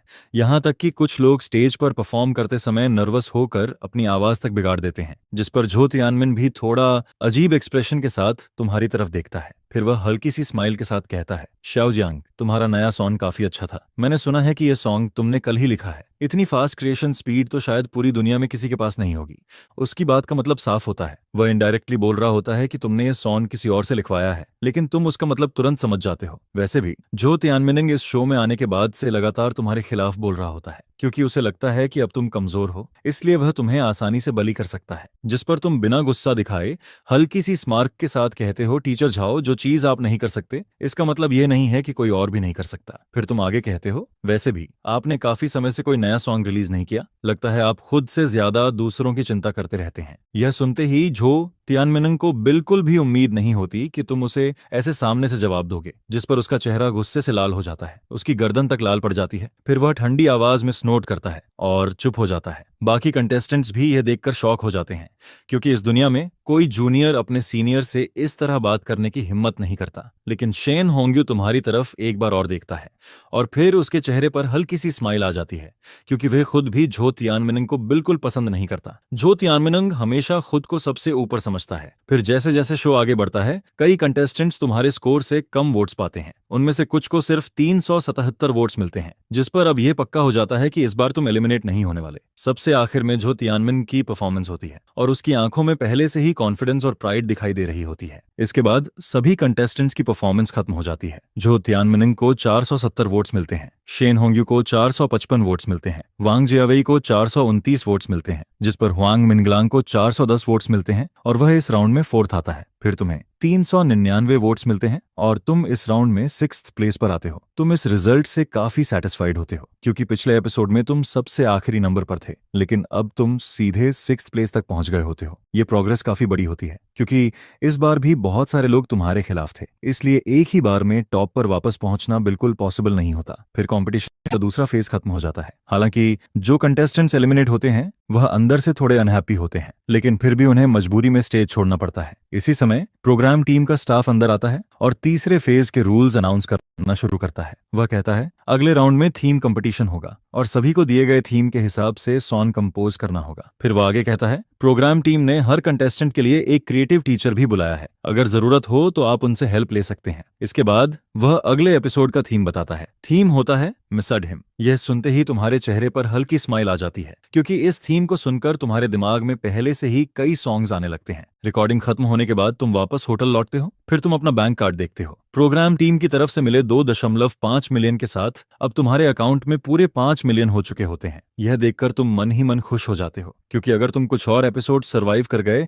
तो तुम्हारा डेट लगभग खत्म हो जाएगा, जिस पर तुम सोचने लगते हो कि उसके बाद सबसे पहले एक म्यूजिक कंपनी खोली जाए, फिर धीरे धीरे उसे बड़ा बनाया जाए। लेकिन फिलहाल तुम सिर्फ एक येलो चिकन विंग ऑर्डर करने के बारे में सोचते हो। इसके बाद टाइम बहुत जल्दी बीत जाता है और देखते ही देखते फ्राइडे आ जाता है। आज गॉड सिंगिंग का पहला एपिसोड टेलीकास्ट होने वाला होता है। बहुत सारे नेटिजन्स सिर्फ ये देखने का इंतजार कर रहे होते हैं कि तुम खुद की कितनी बेइज्जती करवाते हो। उधर हू तियानवांग की तरफ उसे नोटिफिकेशन मिलता है कि उसने सुमोवान को जो कुरियर भेजा था वह पहुंच चुका है, जिस पर वह तुरंत सुमोवान को मैसेज भेजता है, मोवान कुरियर आ गया है, जाकर ले लेना। इस समय सुमोवान घर पर आराम कर रही होती है। जैसे ही वह यह मैसेज देखती है, उसके चेहरे पर इरिटेशन दिखाई देने लगती है, क्योंकि हू तियानवांग कई सालों से उसके पीछे पड़ा हुआ होता है, जिस पर वह फोन को एक तरफ रख देती है। फिर उसकी नजर सामने टीवी पर जाती है और उसी समय टीवी पर गॉड सिंगिंग का पहला एपिसोड शुरू होने वाला होता है। दूसरी तरफ फेमस म्यूजिक ब्लॉगर क्वियन भी ये शो देख रही होती है। उसके पूरे नेटवर्क पर 40 मिलियन से ज्यादा फॉलोअर्स होते हैं और एक रिव्यू ब्लॉगर होने की वजह से वह तुम्हारे जैसे ट्रैफिक सिंगर को बिल्कुल पसंद नहीं करती, जिस पर वह सोचती है ये स्कम्बैग इस शो में सिर्फ आखिरी बार पैसा कमाने आया है। फिर जैसे ही तुम स्क्रीन पर दिखाई देते हो, ऑडियंस तुम्हें गालियां देना और बॉयकॉट करना शुरू कर देती है। यहाँ तक कि प्रोग्राम टीम ऑडियंस के क्लोजअप भी दिखाती है, जिसमें लोगों के चेहरे, उनकी चिल्लाहट और हंसी सब कुछ साफ दिखाई दे रहा होता है। जिस पर यह सब देखकर क्वियन भी एक लंबी सांस लेती है, क्योंकि उसे याद आता है कि कभी तुम कितने पॉपुलर थे और अब तुम्हारी हालत कितनी खराब हो चुकी है। फिर धीरे धीरे म्यूजिक बजना शुरू होता है और जैसे ही वह सॉन्ग की इन्फॉर्मेशन देखती है, वह थोड़ा रुक जाती है, क्योंकि इस बार भी यह एक ओरिजिनल सॉन्ग होता है, जिस पर वह मन ही मन सोचती है इस आदमी में अभी भी ओरिजिनल लिखने की एबिलिटी है। लेकिन जैसे ही वह प्रील्यूड सुनती है, उसकी प्रोफेशनल इंस्टिंक्ट तुरंत जाग जाती है, क्योंकि यह प्रील्यूड बहुत ज्यादा इंप्रेसिव होता है। उधर सुमोवान भी टीवी की तरफ देखते हुए हल्का सा रुक जाती है। उसकी आंखों में क्यूरियोसिटी और डाउट दोनों दिखाई देने लगते हैं, क्योंकि तुम दोनों इतने समय तक साथ रह चुके होते हो। तुम दोनों पूरे 2 साल तक साथ रहे थे, जिस पर सुमोवान तुम्हारी सिंगिंग स्किल्स को अच्छी तरह जानती थी। लेकिन अगर सच कहा जाए तो तुम्हारी सिंगिंग पहले इतनी अच्छी नहीं होती थी और तुम्हारी बाकी हालत देखकर भी उसे हमेशा लगता था कि तुम्हारे अंदर क्रिटिसाइज करने जैसा बहुत कुछ है। इसलिए उसे कभी समझ नहीं आता था कि तुम इतना रिस्क लेकर ऐसे शो में क्यों आए। यहाँ तक कि लोगों ने तुम्हें अगली परसेप्शन तक कहना शुरू कर दिया था। लेकिन अब जब वह तुम्हें स्टेज पर देखती है तो तुम्हारा वही चेहरा आज भी उसे उतना ही अमेजिंग लगता है। फिर जैसे ही तुम गाना शुरू करते हो, सो मुवान की पहले से शांत आंखों में भी अचानक बदलाव आ जाता है, क्योंकि तुम्हारी सिंगिंग पहले से बहुत ज्यादा बेहतर हो चुकी होती है। उसे याद आता है कि जब तुम दोनों साथ थे तब वह तुमसे कहती थी तुम एक सिंगर हो, अगर तुम्हें लंबे टाइम तक इस लाइन में रहना है तो तुम्हें अपनी सिंगिंग इंप्रूव करनी पड़ेगी। जिस पर तुम हमेशा स्मर्क करके कहते थे, क्या तुम मेरी हेल्प करोगी? अगर हेल्प करनी है तो मुझे बेड तक हेल्प कर दो। फिर बाद में जब तुम दोनों का ब्रेकअप हुआ था तब भी सु मुवान ने तुम्हें यही कहा था, मैं अभी भी चाहती हूँ कि तुम अपनी सिंगिंग इंप्रूव करो, मैं चाहती हूँ कि तुम्हारा फ्यूचर अच्छा हो। और अब तुम्हारी सिंगिंग सुनकर सु मुवान थोड़ा टूटने लगती है, क्योंकि तुमने सच में उसकी बात मान ली होती है, तुमने सच में अपनी सिंगिंग पर मेहनत की होती है। जिस पर उसके चेहरे का एक्सप्रेशन थोड़ा बदल जाता है। वह तुम्हारी इमोशनल और थोड़ी क्रेजी सिंगिंग सुनती है, तुम्हारी लाल आंखों को देखती है, ऐसा लगता है जैसे तुम अपने इमोशंस को दबाने की कोशिश कर रहे हो। फिर तुम्हारी आवाज गूंजती है, तुम मेरे इंतजार में नहीं रहे। मैं बॉक्स फिर से खोलता हूँ और खालीपन को देखता हूँ। मैं तुम्हारी उम्मीदों में खो गया था, लेकिन फिर मैं मुड़कर चला गया। तुम्हारी साफ और हल्की भारी आवाज इतनी दुखी और इमोशनल लग रही होती है कि सु मुवान बस स्क्रीन को देखती रह जाती है। इस समय तुम्हारी लाल आंखें सीधे कैमरा की तरफ देख रही होती हैं और सु मुवान भी तुम्हें बिना पलक झपकाए देख रही होती है, जिस पर ऐसा लगता है जैसे तुम दोनों स्क्रीन के आर पार एक दूसरे को देख रहे हो। उसका पहले से शांत दिल अब तेजी से धड़कने लगता है। फिर वह मन ही मन सोचती है, क्या यह सॉन्ग मेरे लिए लिखा गया है? जिस पर उसे तुम्हारे साथ बिताया हर पल याद आने लगता है। उसे याद आता है जब वह तुमसे कहती थी, जियांग यू मेहनत करो, मुझे यकीन है कि तुम एक दिन बहुत बड़े स्टार बनोगे। फिर उसे याद आता है, जियांग यू मैं तुम्हें सिंगिंग इंप्रूव करना सिखाऊंगी। और फिर जियांग यू देखो, मुझे गोल्ड अवार्ड मिल गया, यह म्यूजिक का सबसे बड़ा ऑनर है। जिस पर तुम हंसकर कहते थे, मेरी मुवान बेबी सबसे बेस्ट है। लेकिन हर खुशी का एक एंड होता है। जब सु मुवान ने अपनी कंपनी शुरू की थी तब उसकी कंपनी को दूसरी कंपनीज दबाने की कोशिश कर रही थी, जिस पर उसे हर दिन बहुत मेहनत करनी पड़ती थी। उधर तुम फेंगतियान एंटरटेनमेंट के साथ कॉन्ट्रैक्ट साइन करने के बाद बहुत जल्दी टॉप पर पहुंच गए थे। तुम्हारी पॉपुलैरिटी इतनी बढ़ गई थी कि तुम चाइना के सबसे बड़े टॉप स्ट्रीम बन चुके थे। इसके बाद तुम दोनों के बीच मिलना कम होता गया और फिर एक दिन तुमने खुद ब्रेकअप की बात कर दी, जिस पर सु मुवान के लिए यह सब समझना बहुत मुश्किल हो गया, क्योंकि वह हमेशा इतनी मेहनत सिर्फ तुम दोनों के फ्यूचर के लिए कर रही थी। लेकिन ब्रेकअप के 1 महीने बाद ही उसने तुम्हें यांग शू के साथ देख लिया और उसी पल सु मुवान की आखिरी उम्मीद भी टूट गई। उसका दिल पूरी तरह टूट चुका होता है। इसके बाद वह आधा महीना तक घर में अकेली रहती है। फिर उसे पता चलता है कि यांग शू और तुम्हारा रिलेशनशिप भी खत्म हो गया है, जिस पर वह और ज्यादा मेहनत करना शुरू कर देती है। वह कंपनी के प्रेशर का सामना करती है और स्टेप बाय स्टेप अपनी कंपनी को बड़ा बनाती है। लेकिन अब तुम्हारा ये सॉन्ग सुनने के बाद उसका दिल फिर से हिलने लगता है, जिस पर वह फिर से सोचने लगती है, क्या यह सॉन्ग सच में मेरे लिए लिखा गया है? क्या उसे सच में अपनी गलती का एहसास हो गया है? उधर जो ऑडियंस और नेटिजन्स ये शो देख रहे होते हैं, उन्हें भी समझ नहीं आ रहा होता कि तुम्हारे साथ आखिर हो क्या रहा है। कोई कहता है, क्या मेरे कान खराब हो गए हैं? मुझे सच में लग रहा है कि इस बार ये स्कमबैग बहुत अच्छा गा रहा है। फिर दूसरा कहता है, ये सॉन्ग थोड़ा दुखी लग रहा है। आखिर ये किसके लिए लिखा गया है? सु मुवान, यांग शू या फिर सॉन्ग युकिंग? इसके बाद सॉन्ग खत्म हो जाता है। स्टेज पर तुम्हारी आंखें लाल होती हैं और तुम पूरी सिंसियरिटी के साथ कहते हो, थैंक यू, मुझे सुनने के लिए थैंक यू, आप सबका बहुत बहुत शुक्रिया। तुम्हारी आवाज और तुम्हारा अकेलापन, ये सब देखकर अचानक लोगों को थोड़ा दुख महसूस होने लगता है, क्योंकि कभी टॉप पर रहने वाला इंसान अब इस हालत में पहुंच चुका होता है, जिस पर बहुत से लोगों को ऐसा लगता है जैसे उनके दिल के अंदर कहीं कुछ छू गया हो। उसी समय बैरियर पूरी तरह एक्सप्लोड हो जाता है। कोई लिखता है, यह स्कमबैग अब इतना अच्छा गाने कैसे लगा, मुझे पहले क्यों नहीं पता चला। फिर दूसरा लिखता है, चाहे ये कितना भी अच्छा गा ले, इससे ये फैक्ट नहीं बदलेगा कि ये एक स्कमबैग है। नेटिजन्स लगातार बातें कर रहे होते हैं और फिर जब उन्हें मरण पता चलता है कि तुम्हें सिर्फ 267 वोट्स मिले हैं तो बैरर और भी ज्यादा बढ़ जाता है। बहुत से लोग हंसते हुए लिखते हैं, हाँ, ये एपिसोड भी इसका लास्ट ही होगा। उधर शो देखने के बाद सु मुवान काफी देर तक सोफा पर चुपचाप बैठी रहती है। तुम्हारे सॉन्ग की मेलोडी उसके दिमाग में बार बार घूम रही होती है। दूसरी तरफ फेमस ब्लॉगर क्वियन भी शो खत्म होने के बाद लगातार तुम्हारे बारे में बात करती रहती है और फिर वह वीडियो बनाना शुरू कर देती है। हालांकि वह हर सॉन्ग पर वीडियो नहीं बनाती, वह सिर्फ उन्हीं सॉन्ग्स को चुनती है जो उसे अच्छे लगते हैं और तुम्हारा ये सॉन्ग उसे सच में बहुत पसंद आया होता है, जिस पर हॉट सर्च में कई टॉपिक्स आने लगते हैं। गॉड सिंगिंग, जो तियानमिन का सॉन्ग, शेन होंग्यू बहुत हैंडसम है, जियांग यू ने यह सॉन्ग अपनी किस एक्स के लिए लिखा, जियांग यू फिर से लास्ट आया और क्या जियांग यू का नया सॉन्ग सच में उसी ने लिखा है। इसी तरह के कई टॉपिक्स इंटरनेट पर ट्रेंड करने लगते हैं। उधर यांग शू पूरे दिन शूटिंग करने के बाद होटल लौटती है। वह सोफा पर बैठती है और अपनी लंबी लेग्स को एक दूसरे के ऊपर रख लेती है। फिर जैसे ही वह तुम्हारा सॉन्ग सुनती है, उसके खूबसूरत चेहरे पर भी हल्का सा बदलाव दिखाई देता है, जिस पर वह सोचती है, इस कमबैक की सिंगिंग इतनी अच्छी कब से हो गई। फिर उसके दिमाग में कुछ पुरानी बातें आने लगती हैं। उसे याद आता है जब तुम दोनों का ब्रेकअप हो रहा था तब तुम्हारी आवाज बहुत शांत और ठंडी थी। तुमने उससे कहा था, बस अब बहुत हो गया, मैं भी थक गया हूँ, तुम पूरे दिन बाहर शूटिंग करती रहती हो, हम महीने में मुश्किल से कुछ बार ही मिलते हैं। यह सुनकर यांग शिउ की आंखें लाल हो गई थीं, क्योंकि तुम्हारे साथ रहने के लिए उसने अपनी बेस्ट फ्रेंड तक से लड़ाई कर ली थी और अब तुम सच में उससे दूर जाने वाले थे। जब तुमने उससे ब्रेकअप की बात की थी तब यांग शिउ रोते हुए तुमसे पूछती है, आखिर क्यों, तुम ऐसा क्यों कह रहे हो? जिस पर उसकी आंखें पूरी तरह लाल हो जाती हैं, लेकिन तुम उसकी तरफ बिना पीछे देखे चले जाते हो। उसी समय उसका दिल पूरी तरह टूट जाता है और फिर ज्यादा टाइम भी नहीं बीतता कि उसे खबर मिलती है कि तुम सॉन्ग यूकिंग के साथ हो। लेकिन इस समय सॉन्ग यूक्विंग भी तुम्हारा वीडियो देख रही होती है। तुमसे ब्रेकअप के बाद उसकी कंपनी ने उस पर और भी ज्यादा कंट्रोल करना शुरू कर दिया था, जिस पर उसे हर दिन गर्ल ग्रुप के साथ परफॉर्म करना पड़ता था। लेकिन इसके बावजूद वह तुम्हें कभी भूल नहीं पाई। फिर तुम्हारा यह सॉन्ग सुनकर वह मन ही मन सोचती है, क्या यह सॉन्ग मेरे लिए लिखा गया है? जिस पर उसके दिल में भी हल्का सा इमोशन जागने लगता है। शो के टेलीकास्ट होने के अगले दिन तुम्हारा सॉन्ग न्यू सॉन्ग चार्ट में सीधा 13वां पोजीशन पर पहुंच जाता है और तुमने पहले से ही उसका कॉपीराइट रजिस्टर करवा लिया होता है, क्योंकि तुम उम्मीद कर रहे होते हो कि यह सॉन्ग तुम्हें आगे और फायदा देगा। 13वें पोजीशन किसी नॉर्मल सिंगर के लिए शायद बहुत बड़ी बात होती, लेकिन तुम्हारे लिए जो कभी टॉप पर था, ये रिजल्ट सिर्फ शुरुआत जैसा होता है। इतना बड़ा शो होने के बाद भी तुम्हारा सॉन्ग टॉप 10 में नहीं पहुंच पाता, जिस पर यह थोड़ा ऑकवर्ड लगने लगता है। यह देखकर जो तियानमिन भी ठंडी हंसी हंसता है। फिर वह कहता है, इस आदमी के पास अब फैन सपोर्ट ही नहीं बचा,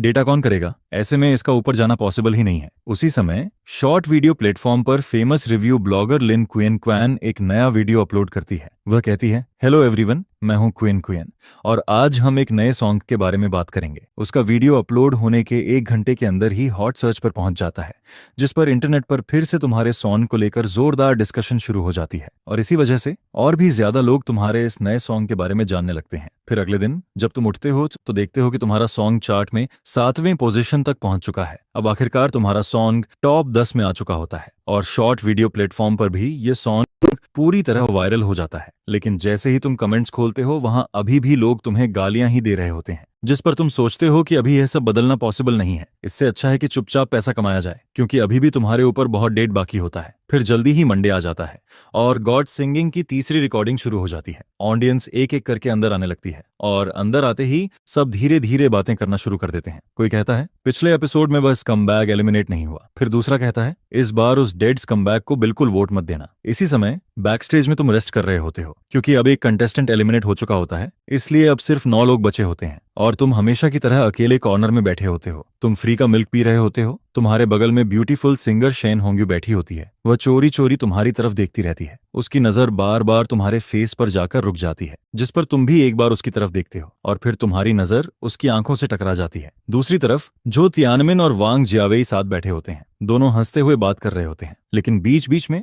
दोनों तुम्हारी तरफ भी देख लेते हैं। उनकी आंखों में साफ दिख रहा होता है कि वह तुम्हारा मजाक उड़ते देखना चाहते हैं। फिर होस्ट के आते ही तीसरे एपिसोड की रिकॉर्डिंग ऑफिशियली शुरू हो जाती है। क्योंकि इस बार थीम कंपटीशन होता है, इसलिए सभी कंटेस्टेंट्स थोड़े नर्वस होते हैं। इस बार तुम्हारी परफॉर्मेंस चौथे नंबर पर होती है। फिर जैसे ही तुम्हारा टर्न आता है तुम उठने लगते हो, लेकिन अचानक तुम्हें महसूस होता है कि किसी ने तुम्हारे कपड़े का कोना पकड़ लिया है, जिस पर तुम पीछे मुड़कर देखते हो और पाते हो कि शेन होंग्यू ने तुम्हारी शर्ट पकड़ रखी है। उसका चेहरा हल्का लाल हो चुका होता है। फिर वह धीरे से कहती है, सॉरी। इसके बाद वह जल्दी से तुम्हारा कपड़ा छोड़ देती है और तुम्हारी तरफ देखकर हल्की सी स्माइल करती है, जिस पर तुम भी हल्का सा सिर हिलाते हो और कहते हो, कोई बात नहीं। यह देखकर शेन होंग्यू के चेहरे पर एक अलग सी स्माइल आ जाती है। लेकिन दूसरी तरफ जो तियानमिन और वांग जियावेई बड़ी स्क्रीन की तरफ देखते रहते हैं, क्योंकि वह दोनों तुम्हें फिर से बेइज्जत होते हुए देखना चाहते हैं। फिर तुम स्टेज पर जाते हो और माइक्रोफोन पकड़ लेते हो, लेकिन इस बार ऑडियंस पहले जितनी एग्रेसिव नहीं होती। ऐसा लगता है जैसे अब सब सिर्फ चुपचाप तुम्हें देखना चाहते हैं, जिस पर तुम खुद को पहले की तरह लोनली और शांत दिखाने की कोशिश करते हो और हमेशा की तरह 90 डिग्री झुककर बो करते हो। यह देखकर ऑडियंस को लगने लगता है कि तुम सच में बदल गए हो। अब तुम पहले से काफी लोकी हो चुके हो। फिर धीरे धीरे म्यूजिक बजना शुरू होता है और बड़ी स्क्रीन पर सॉन्ग की इन्फॉर्मेशन दिखाई देती है। सॉन्ग अ लिटिल बिट,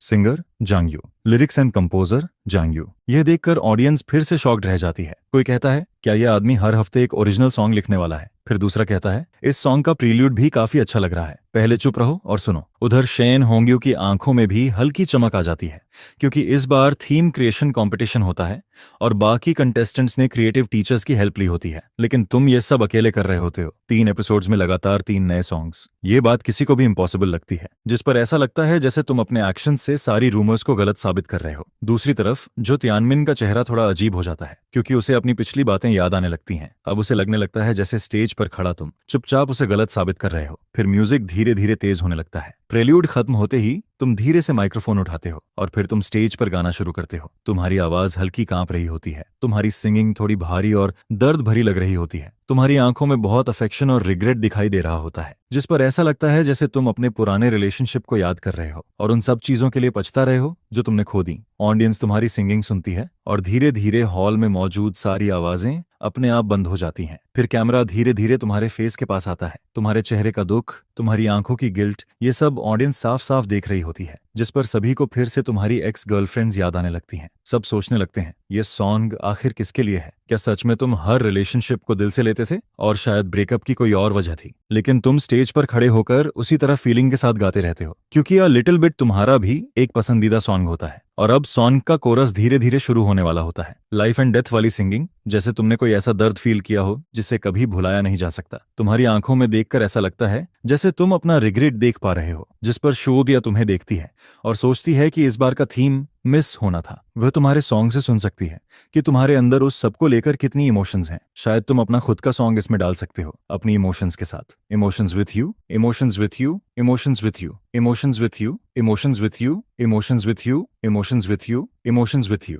जिस पर ऐसा लगता है जैसे तुम्हारे रिग्रेट साफ दिखाई दे रहे हैं। शूया तुम्हारी तरफ देखती है और सोचती है कि इस बार का थीम मिस होना था। वह तुम्हारे सॉन्ग से सुन सकती है कि तुम्हारा उस समय के साथ बहुत गहरा कनेक्शन है। खासकर पहली लाइन, तुम बहुत बिजी रहते थे, अपनी गर्लफ्रेंड से लड़ते रहते थे और यही तुम्हारे और सु नुओवान के ब्रेकअप की वजह थी, जिस पर ऑडियंस भी तुम्हारे अंदर की फीलिंग्स सुन पाती है और तुम्हारी सिंगिंग इस समय भी लगातार चलती रहती है, जिससे सुनकर सब लोग सब कुछ भूलने लगते हैं। लेकिन पता नहीं क्यों सबके अंदर थोड़ा सैडनेस और थोड़ा दर्द फील होने लगता है। यह स्कमबैग शायद सच में फीलिंग्स को लेकर सीरियस था। फिर सॉन्ग धीरे धीरे आता है, मेरी लाइफ में आ जाता है, तुम्हें जोर से हक करता है, लेकिन तुमसे थोड़ी सी भी मोहब्बत नहीं कह पाता, जिस पर उस दिन तुम मेरा पूरा पास्ट अपने साथ ले जाती हो। रास्ते में तुम अब अपनी पुरानी यादों को उतारने नहीं जाती हो। एक इंसान की खुशी आखिर कैसे बदल जाती है। हम दोनों एक दूसरे के सामने खड़े रहते हैं और हमारी आंखों से आंसू गिरते रहते हैं। तुम अब मेरी लाइफ से कभी मत जाना। सॉन्ग खत्म होते ही वहां का माहौल अचानक बहुत शांत हो जाता है। ऐसा लगता है जैसे सब लोग अभी भी उस सॉन्ग में डूबे हुए हैं, जिस पर तुम नीचे झुकते हो और फिर से बो करते हो। तुम्हारी आंखें थोड़ी लाल होती हैं और तुम्हारी आवाज सच्चाई से कांपती रहती है। थैंक यू रियली, जिस पर तुम बार बार बॉ करते रहते हो और बार बार थैंक यू कहते रहते हो। लगातार 3 एपिसोड्स के बाद ऑडियंस तुम्हारे बारे में बात करना शुरू करती है। लगता है ये सच में बदल गया है, मैं इसे थोड़ा बेचारा क्यों फील कर रहा हूँ। ये सॉन्ग सच में बहुत अच्छा था, मैं तो पूरा इमोशनल हो गया। लेकिन इस स्कमबैग के झांसे में मत आओ। स्कमबैग लोग इसी तरह के फेक इमोशंस में सबसे आगे होते हैं, जिस पर कुछ लोगों की आंखें चमकती रहती हैं। तुम्हारी लोनली आवाज स्टेज से नीचे जाती है। क्या इसे रिग्रेट हो रहा है? ये हर गेम में इतना सीरियस क्यों रहता है? क्या ये फीलिंग्स की रियल साइड है? क्या सच में सबने इसे गलत समझा था? और फिर आखिर में होस्ट अनाउंस करता है कि तुम्हें 427 वोट्स मिले हैं, जिसे सुनते ही वहां का माहौल तुरंत शोर से भर जाता है। क्या इस स्कमबैग को इतने ज्यादा वोट्स मिले हैं? कमरे में बैठा हुआ स्कमबैग, इसे अब भी लोग वोट क्यों दे रहे हैं? मैं किसी का फैन नहीं हूं, लेकिन अगर अच्छा लगता है तो मैं वोट करता हूं और मैं भी तुम्हारे वोट्स देखकर शॉक्ड हूं। क्या यह आदमी अब काउंटर अटैक करने वाला है? पहले एपिसोड में लास्ट प्लेस 399 वोट्स, दूसरे एपिसोड में 427 वोट्स और तीसरे एपिसोड में भी 427 वोट्स, जिस पर म्यूजिक डायरेक्टर वोंगजुआ भी सांस भरते हुए कहता है, सिंसियरिटी ही सबसे बड़ी पावर है। वह म्यूजिक से ऑडियंस को जीतना चाहता है। क्या यही म्यूजिक का ओरिजिनल मतलब नहीं है? क्या यह अच्छी बात नहीं है? इसके बाद लाउंज में बैठे बाकी कंटेस्टेंट्स के पास मजाक करने का दिल नहीं बचता। उनके एक्सप्रेशंस नर्वस हो जाते हैं। अगर उन्होंने मेहनत नहीं की तो वे एलिमिनेट हो जाएंगे। इसके दिमाग में जरूर कुछ प्रॉब्लम है। ये आदमी इतनी जान लगाकर लड़ रहा है और फिर भी इतने लोग इसे वोट दे रहे हैं, जिसे देखकर वह अंदर से बहुत अनकंफर्टेबल फील करता है। सभी सिंगर्स की परफॉर्मेंस के बाद तीसरे एपिसोड की फाइनल रैंकिंग सामने आती है। जो तियानमिन अब भी फर्स्ट प्लेस पर रहता है और उसे 465 वोट्स मिलते हैं। शेन होंग्यू थोड़े से डिफरेंस से सेकंड प्लेस पर आती है और उसे 460 वोट्स मिलते हैं। थर्ड प्लेस पर हुआंग मिनग्लांग रहता है, जिसने इस बार बहुत अच्छा परफॉर्म किया और उसे 446 वोट्स मिलते हैं। फोर्थ प्लेस पर वांग जियावे रहता है, जिसे 437 वोट्स मिलते हैं और फिफ्थ प्लेस पर तुम रहते हो 427 वोट्स के साथ, जिस पर तुम इस रिजल्ट से काफी सेटिस्फाइड रहते हो। धीरे धीरे स्टेप बाय स्टेप तुम बेहतर होते जा रहे हो, लेकिन बाकी गेस्ट्स जब देखते हैं कि तुम फिर से बच गए हो तो उनके चेहरे थोड़े अजीब हो जाते हैं, और जो एलिमिनेट हो गए वे साफ तौर पर डिसअपॉइंटेड दिखाई देते हैं। जिस पर जो तियानमिनिंग देखता है कि शेन होंग्यू उससे सिर्फ 5 वोट्स पीछे है। उसकी आंखों में एक डर दिखाई देता है। पहले एपिसोड से वह हमेशा फर्स्ट प्लेस पर बना हुआ था और अब उसकी पॉपुलैरिटी धीरे धीरे वापस आने लगती है। कंपनी भी चाहती है कि वह फर्स्ट प्लेस पर बना रहे। शायद तुम इस शो की वजह से फेमस हो सकते हो। अगर तुम चैंपियन बन जाते हो तो यह तुम्हारे फ्यूचर करियर के लिए बहुत मदद करेगा। फिर थीम ऑटम रखा जाता है, कुछ ऑटम सीनरी और एक ऑटम लव स्टोरी भी लिखी जा सकती है। रिकॉर्डिंग खत्म होने के बाद तुम्हारे दिमाग में अचानक एक सॉन्ग आता है जिस पर बाकी कंटेस्टेंट्स जल्दी जल्दी दूसरे चैनल्स पर चले जाते हैं। सिर्फ तुम कहीं जाने की जल्दी में नहीं होते क्योंकि तुम्हारे पास कोई दूसरा प्रोग्राम नहीं होता। होटल वापस आने के बाद तुम्हारे दिमाग में अचानक एक सीन फ्लैश होता है। शेन होंग्यू के सफेद न्यूज तुम्हारे दिमाग में आते हैं और तुम्हें गिल्टी फील होता है। आखिर हमारी शादी को बहुत लंबा समय हो चुका था, जिस पर तुम्हारा बॉडी अपने आप रिएक्ट करने लगता है। फिर तुम खुद को संभालते हो और अगले कुछ दिनों तक होटल में प्रैक्टिस करते रहते हो। तुम्हें इस लाइन के साथ और बेहतर तरीके से फिट होना था। और फिर जल्दी ही फ्राइडे आ जाता है। आज गॉड सिंगिंग का दूसरा एपिसोड है। शो अभी शुरू ही हुआ होता है और बहुत सारे व्यूअर्स पहले से अंदर आना शुरू कर देते हैं। आखिर फ्राइडे आ ही गया। शेन होंग्यू को मत देखो, इस बार नॉकआउट राउंड है और यह कमबैक जरूर बाहर हो जाना चाहिए। लेकिन सॉन्ग आने से पहले यह सॉन्ग पहले ही बहुत पॉपुलर हो चुका होता है और अब यह न्यू सॉन्ग चार्ट में 4th प्लेस तक पहुंच जाता है। हालांकि बहुत सारे नेटिजन्स अब भी तुम्हें माफ नहीं करते, लेकिन कुछ छोटे फैंस अब भी तुम्हारा सपोर्ट करते रहते हैं। मेरा भाई इतनी मेहनत करता है, मुझे यकीन है मेरा भाई कभी एलिमिनेट नहीं होगा, मेरा भाई आखिर तक जरूर टिकेगा। जिस पर कुछ लोग टाइम पर शो देखने के लिए बैठे रहते हैं। उन्हें तुम्हारा सॉन्ग बहुत पसंद आता है। जितना ज्यादा वे इसे सुनते हैं उतना ज्यादा उन्हें यह अच्छा लगने लगता है। लेकिन जैसे ही उन्हें याद आता है कि यह सॉन्ग एक स्कम्बैग ने गाया है, वह तुरंत चुप हो जाता है। पता नहीं क्यों, लेकिन वह सिर हिलाने से खुद को रोक नहीं पाता। उसे हमेशा यही लगता है कि तुम इस सॉन्ग के लायक नहीं हो। जैसे ही शो शुरू होता है और पिछले एपिसोड में तुम लास्ट थे, इसलिए नेचुरली सबसे पहले तुम्हारी एंट्री होती है, जिस पर होस्ट पहले कॉपीराइट का इश्यू एक्सप्लेन करता है और बताता है कि सॉन्ग बदल दिया गया है। मैं अब भी अपना सॉन्ग गाना चाहता हूँ, ड्रीम एंड गो। दूसरी तरफ सुमोमारू इन दिनों अपने नए एल्बम की तैयारी कर रहा होता है। वह अभी काम से वापस घर आता है, सोफा पर बैठकर टीवी देख रहा होता है। तभी वह देखता है कि तुमने अचानक सॉन्ग बदल दिया है, जिस पर वह हल्का सा भौहें सिकोड़ता है क्योंकि वह इसके पीछे की चाल को अच्छे से समझता है। फिर जैसे ही म्यूजिक बजना शुरू होता है और वह सॉन्ग का नाम लाइंग देखता है, उसकी खूबसूरत आंखों में एक पल के लिए डाउट और क्यूरियोसिटी आ जाती है। ये फिर से एक ओरिजिनल सॉन्ग था और अब तुम पूरी तरह ओरिजिनल सॉन्ग्स बना रहे थे। जिस पर वह टीवी को देखते हुए धीरे से कहता है, मैं झूठ क्यों बोलूंगा, तुम मुझे जानते हो, मैं कभी भी तुम्हारे सामने फेक नहीं बनता। प्लीज ये मत सोचो कि तुम इतनी यादगार हो। तुम्हारा चले जाना सच में मेरी ताकत नहीं है। इस समय किंग हू तियानवांग भी तुम्हारी आंखों में देख रहा होता है। उसकी भौहें भी हल्की सी सिकुड़ जाती हैं। यह आदमी एक्सपीरियंस चीट लगता है। ये सॉन्ग इसने खुद नहीं लिखा होगा। जिस पर सुमुवान तुम्हारा लाइन सुनने के बाद अपने दिल में एक हल्का सा दर्द फील करती है। अगर हम शुरू में अलग नहीं हुए होते तो कितना अच्छा होता। क्या सच में उसके पास उस समय कोई ऐसी बात थी जो वह कह नहीं पाया? फिर टीवी में तुम अकेले स्टेज से नीचे उतरते हो, जिस पर सुमोमारू बस तुम्हें चुपचाप देखता रहता है। वह काफी देर तक कुछ नहीं बोलता। वह पूरा सॉन्ग खत्म होने तक वहीं बैठा रहता है और फिर उसे महसूस होता है कि तुम बहुत बदल गए हो। ऑडियंस की गालियां और नफरत देखने के बाद भी तुम गुस्से में जवाब नहीं देते, बल्कि चुपचाप सॉन्ग गाना चुनते हो और म्यूजिक के जरिए ऑडियंस को फील करवाते हो, जिस पर तुम्हारे अंदर की सारी इंस्पिरेशन और पोटेंशियल बाहर आने लगती है। इस समय बैरिये भी तेजी से स्क्रीन पर चलने लगता है। अरे ये सॉन्ग तो बहुत अच्छा है। इसे सुनकर मैं रो पड़ा। जियांग्यू, तुम सच में बहुत स्ट्रांग हो। तुम्हारे अंदर जरूर बहुत दर्द होगा। फिर जैसे ही होस्ट तुम्हारे वोट्स बताता है, ऑडियंस पूरी तरह शॉक्ड हो जाती है। क्या 400 वोट्स का फर्क है? मैंने सही देखा ना? वहां इतने सारे लोगों ने इस कमबैक को वोट दिया और मैं तो पहले उसके लास्ट सॉन्ग के वोट्स देखकर ही शॉक्ड था। मुझे भी बहुत हैरानी हुई कि ये प्रमोशन तक पहुंच गया। जिस पर हू तियान ये रिजल्ट देखकर टेबल पर हाथ मारता है। धत, ब्रेकअप हो गया और अब यहाँ आकर प्यार का नाटक कर रहा है। मैं इसे वैरायटी शोज और बिजनेस टॉक्स दिला रहा था और ये यहाँ ये सब कर रहा है। आज आखिर उसे थोड़ा आराम करने का टाइम मिला था। वह सोफा पर बैठकर तुम्हारा वीडियो देख रहा होता है, जिस पर अचानक उसे सॉन्ग यूक्विन की याद आ जाती है। उसे वह सीन याद आता है जब तुमने यूक्विन से कहा था, मैं फ्यूचर में तुम्हारे लिए जरूर एक सॉन्ग लिखूंगा। मुझे ब्रदर जियांग पर पूरा भरोसा है। यूक्विन, मैं हमेशा तुमसे प्यार करूंगा और मैं भी तुमसे प्यार करती हूँ। लेकिन सिर्फ आधे साल बाद तुम दोनों का ब्रेकअप हो गया था। उस रात सॉन्ग यूक्विन रोते हुए तुम्हें पकड़ लेती है। वह कहती है, मैं नहीं चाहती कि तुम मुझे छोड़कर जाओ। जिस पर तुम उसका हाथ हटाते हुए कहते हो, छोड़ दो यूक्विंग, तुम्हारी कंपनी और तुम्हारे पेरेंट्स बहुत ज्यादा कंट्रोल करते हैं। मैं अब सच में थक गया हूँ। उस रात सॉन्ग यूक्विन की आंखें रो रो कर सूज गई थीं। वह बहुत देर तक तुम्हें रोक नहीं पाई, जिस पर उसके दिल में एक भारीपन रह जाता है। पहले की सारी खूबसूरत यादें अब सिर्फ कंफ्यूजन बनकर रह जाती हैं। यह सोचते सोचते उसकी नाक भी हल्की सी भर जाती है। दूसरी तरफ फ्यूचर ऑफिस में यांग शू बैठी होती है और आज रात तुम्हारी सिंगिंग का क्लिप देखने के बाद वह ठंडी आवाज में हंसती है। इस कमबैक की हाइपोक्रेसी पता नहीं अभी कहाँ बैठकर खुश हो रहा होगा, लेकिन इस समय होटल में तुम भूखे होकर येलो टेंडर चिकन खा रहे होते हो। तभी अचानक तुम्हें छींक आ जाती है। कौन मेरे पीछे बात कर रहा है? जिस पर यांग शू की आंखों में एक कॉम्प्लिकेटेड लुक आता है। तभी चू शाओयांग का कॉल आता है। शू शू, क्या तुम्हारा ड्रामा अब खत्म होने वाला है? कुछ दिनों बाद मैं भी वहां प्रोजेक्ट की बात करने आ रहा हूँ। जिस पर यांग शू चू शाओयांग की आवाज सुनते ही हल्का सा भौहें सिकोड़ती है। साउथ चाइना एंटरटेनमेंट का यंग मालिक काफी समय से उसके पीछे पड़ा हुआ था, लेकिन यांग शू को उसमें जरा भी इंटरेस्ट नहीं था, बल्कि वह उसे थोड़ा इरिटेटिंग लगता था। जिस पर वह सीधे कहती है, जरूरत नहीं है मिस्टर चू, फिल्म खत्म करने के बाद मैं बहुत टायर्ड रहूंगी और उसके बाद मेरा दूसरा काम भी है, इसलिए आपको तकलीफ करने की जरूरत नहीं है। फिर चू शाओयांग सोफा पर बैठा रहता है और उसकी भौहें हल्की सी सिकुड़ जाती हैं। किसी ने भी आज तक उसे मना करने की हिम्मत नहीं की थी। वह अपने दिल का गुस्सा दबाता है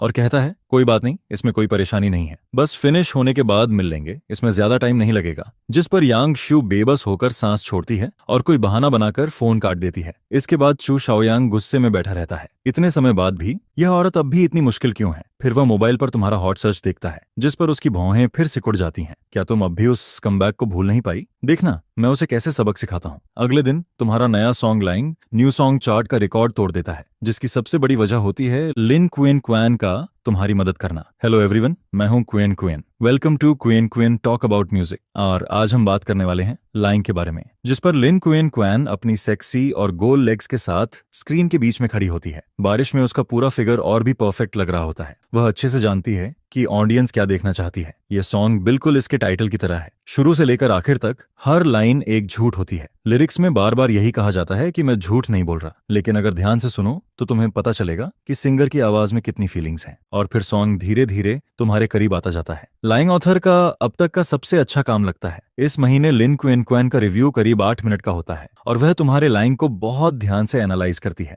जिसे देखकर साफ समझ आता है कि वह इस सॉन्ग को बहुत ज्यादा पसंद करती है। लेकिन फिर भी पहले की तरह वह तुम्हारे बारे में कुछ नहीं कहती। शुरू से आखिर तक उसने तुम्हारा नाम एक बार भी नहीं लिया, लेकिन जैसे ही ये वीडियो बाहर आता है ज्यादा देर नहीं लगती और ये फिर से हॉट सर्च पर पहुंच जाता है, जिस पर नेटिजन्स फिर से कमेंट करना शुरू कर देते हैं। वाइफ, तुम्हारी लेग्स पर जो स्टॉकिंग्स हैं, क्या उनसे मेरे लिए मिल्क टी बना सकती हो? ये स्कमबैग अभी तक एलिमिनेट क्यों नहीं हुआ? लेकिन म्यूजिक सच में बहुत अच्छा है। मैंने नहीं सोचा था कि दयांग यू का स्कमबैग वाला सीन इतना स्ट्रांग होगा। और फिर जल्दी ही मंडे आ जाता है। प्रोग्राम के 4th एपिसोड की रिकॉर्डिंग शुरू हो जाती है, जिस पर ऑडियंस भी एक एक करके अंदर आने लगती है। इस बार का थीम ऑटम होता है और सब लोग इसे लेकर काफी एक्साइटेड रहते हैं। अब लाउंज में सिर्फ 8 कंटेस्टेंट्स बचे होते हैं और इस बार उनमें से एक एलिमिनेट होने वाला होता है, जिस पर तुम देखते हो कि तुम्हारे पास वाली सीट खाली है। तभी वह बिना झिझक वहां आकर बैठ जाती है। वह तुम्हारी तरफ हल्का सा मुस्कुराती है और तुम भी उसे हेलो कहते हो, जिस पर उसकी लंबी और टाइट लेग्स तुम्हारे बिल्कुल पास होती हैं। उसके स्नो फाइट थाइज फिर से तुम्हारी नजरों में आ जाते हैं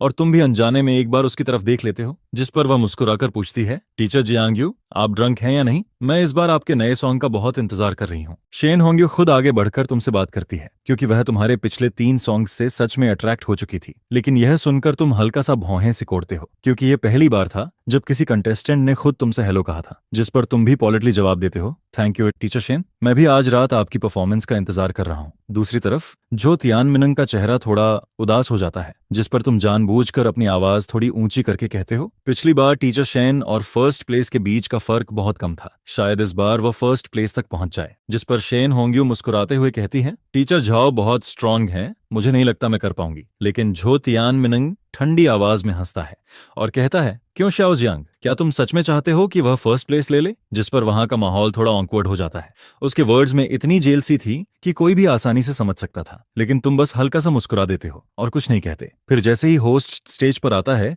4th एपिसोड की रिकॉर्डिंग ऑफिशियली शुरू हो जाती है। सबसे पहले एक 3rd टियर सिंगर आता है, क्योंकि पिछले एपिसोड में वह सबसे लास्ट था, इसलिए आज वह बहुत नर्वस होता है, जिस पर उसकी परफॉर्मेंस भी उतनी अच्छी नहीं हो पाती और आखिर में उसे सिर्फ 396 वोट्स मिलते हैं। इसके बाद जो कंटेस्टेंट्स आते हैं उन सबको 400 से ज्यादा वोट्स मिलते हैं, जिस पर उसे पहले ही समझ आ जाता है कि शायद इस बार वह एलिमिनेट हो जाएगा। लेकिन जब वह तुम्हारी तरफ देखता है तो उसके दिल में थोड़ी उम्मीद आ जाती है। दूसरी तरफ जो तियानमिनिंग तुम्हें बाहर जाते हुए देखता है वह बस हल्का सा तुम्हारी तरफ देखता है और मन में सोचता है यह आदमी एलिमिनेट नहीं होगा। लेकिन मेरे और इसके बीच अभी भी काफी फर्क है। असली खतरा तो शेन होंग्यू है, क्योंकि उसके वोट्स लगातार मेरे करीब आते जा रहे हैं। और फिर होस्ट की इंट्रोडक्शन के साथ तुम स्टेज पर माइक्रोफोन लेकर खड़े हो जाते हो। इस बार पहले जैसा नहीं होता, कोई बॉयकॉट नहीं करता, कोई धीरे धीरे गालियां नहीं देता। ऑडियंस बस चुपचाप स्टेज की तरफ देखती रहती है और तुम्हारे अगले सॉन्ग का इंतजार करती है, जिस पर तुम स्टेज के बीच में खड़े होकर सामने का इतना शांत माहौल देखकर थोड़ा सरप्राइज हो जाते हो। ऐसा लगता है जैसे इन एपिसोड्स में तुम्हारी सारी मेहनत बेकार नहीं गई। प्रोग्राम टीम भी यह देखकर थोड़ा सरप्राइज्ड होती है। वह भी सोचती है कि उम्मीद है इस बार तुम इस मौके की वैल्यू समझोगे। लेकिन तुम स्टेज पर ज्यादा कुछ नहीं कहते। तुम हमेशा की तरह ऑडियंस और म्यूजिक टीचर्स की तरफ हल्का सा झुककर बाउ करते हो, जिस पर म्यूजिक धीरे धीरे बजना शुरू हो जाता है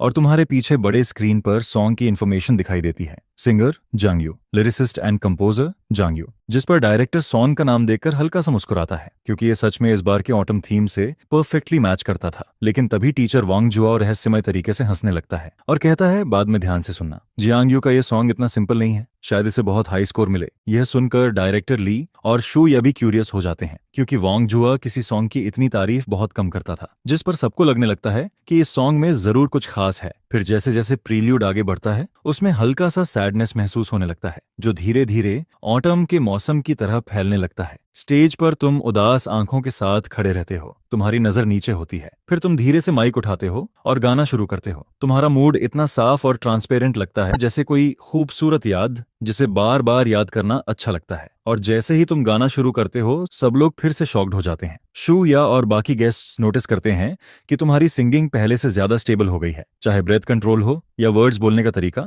तुम हर चीज में बहुत इंप्रूव कर चुके थे। जिस पर शेन होंग्यू भी धीरे से सांस छोड़ती है। ये आदमी फिर से और स्ट्रांग हो गया। इसकी सिंगिंग शायद अब प्रोफेशनल लेवल तक पहुंच गई है। और तुम स्टेज के बीच में चुपचाप खड़े रहते हो। तुम्हारी भारी और धीमी आवाज और तुम्हारी वह आंखें जो पुराने दर्द में फंसी हुई लगती हैं, ऐसा महसूस करवाती हैं जैसे तुम अपना दर्द और सैडनेस सबको बता रहे हो। ये देखकर ऑडियंस भी थोड़ा इमोशनल होने लगती है। ये सॉन्ग आखिर किसके लिए लिखा गया है? ऐसा लगता है जैसे यह किसी पुराने प्यार को अलविदा कहने वाला सॉन्ग हो, जिस पर कुछ लोग धीरे से कहते हैं इसे लव सॉन्ग्स लिखना बहुत अच्छे से आता है। आखिर इसकी 3 बड़ी स्टार एक्स गर्लफ्रेंड्स रह चुकी हैं। इस आदमी का इमोशनल एक्सपीरियंस बहुत ज्यादा है और इस समय तुम्हारी सिंगिंग अब भी चलती रहती है। गिरती हुई हवा अब कहीं खो जाती है और मैं एक ऐसा इंसान बन जाता हूँ जिसके कदम बहुत हल्के हैं। गर्म और नरम ऑटम में जितना ज्यादा मौसम खूबसूरत लगता है उतना ही मीठा लगता है, जिस पर खूबसूरत हवा तुम्हारे चेहरे की तरह मेरे पास से गुजरती है और मैं ऐसे प्यार में पड़ जाता हूँ जिसे मैं खुद भी नहीं पहचानता। गिरती हुई हवा जैसे 10 साल गुजर गए हों, लेकिन हम दोनों अब भी एक दूसरे को हवा में देख लेते हैं। मैं तुमसे इतना प्यार करता हूँ कि दुनिया की हर चीज भूल जाता हूँ, जिस पर मेरी आंखों से 2 आंसू गिरते हैं। लोग जमीन पर रेत के ऊपर खड़े रहते हैं, लेकिन मैं सिर्फ इतना चाहता हूँ कि तुम हमेशा मेरे पास रहो।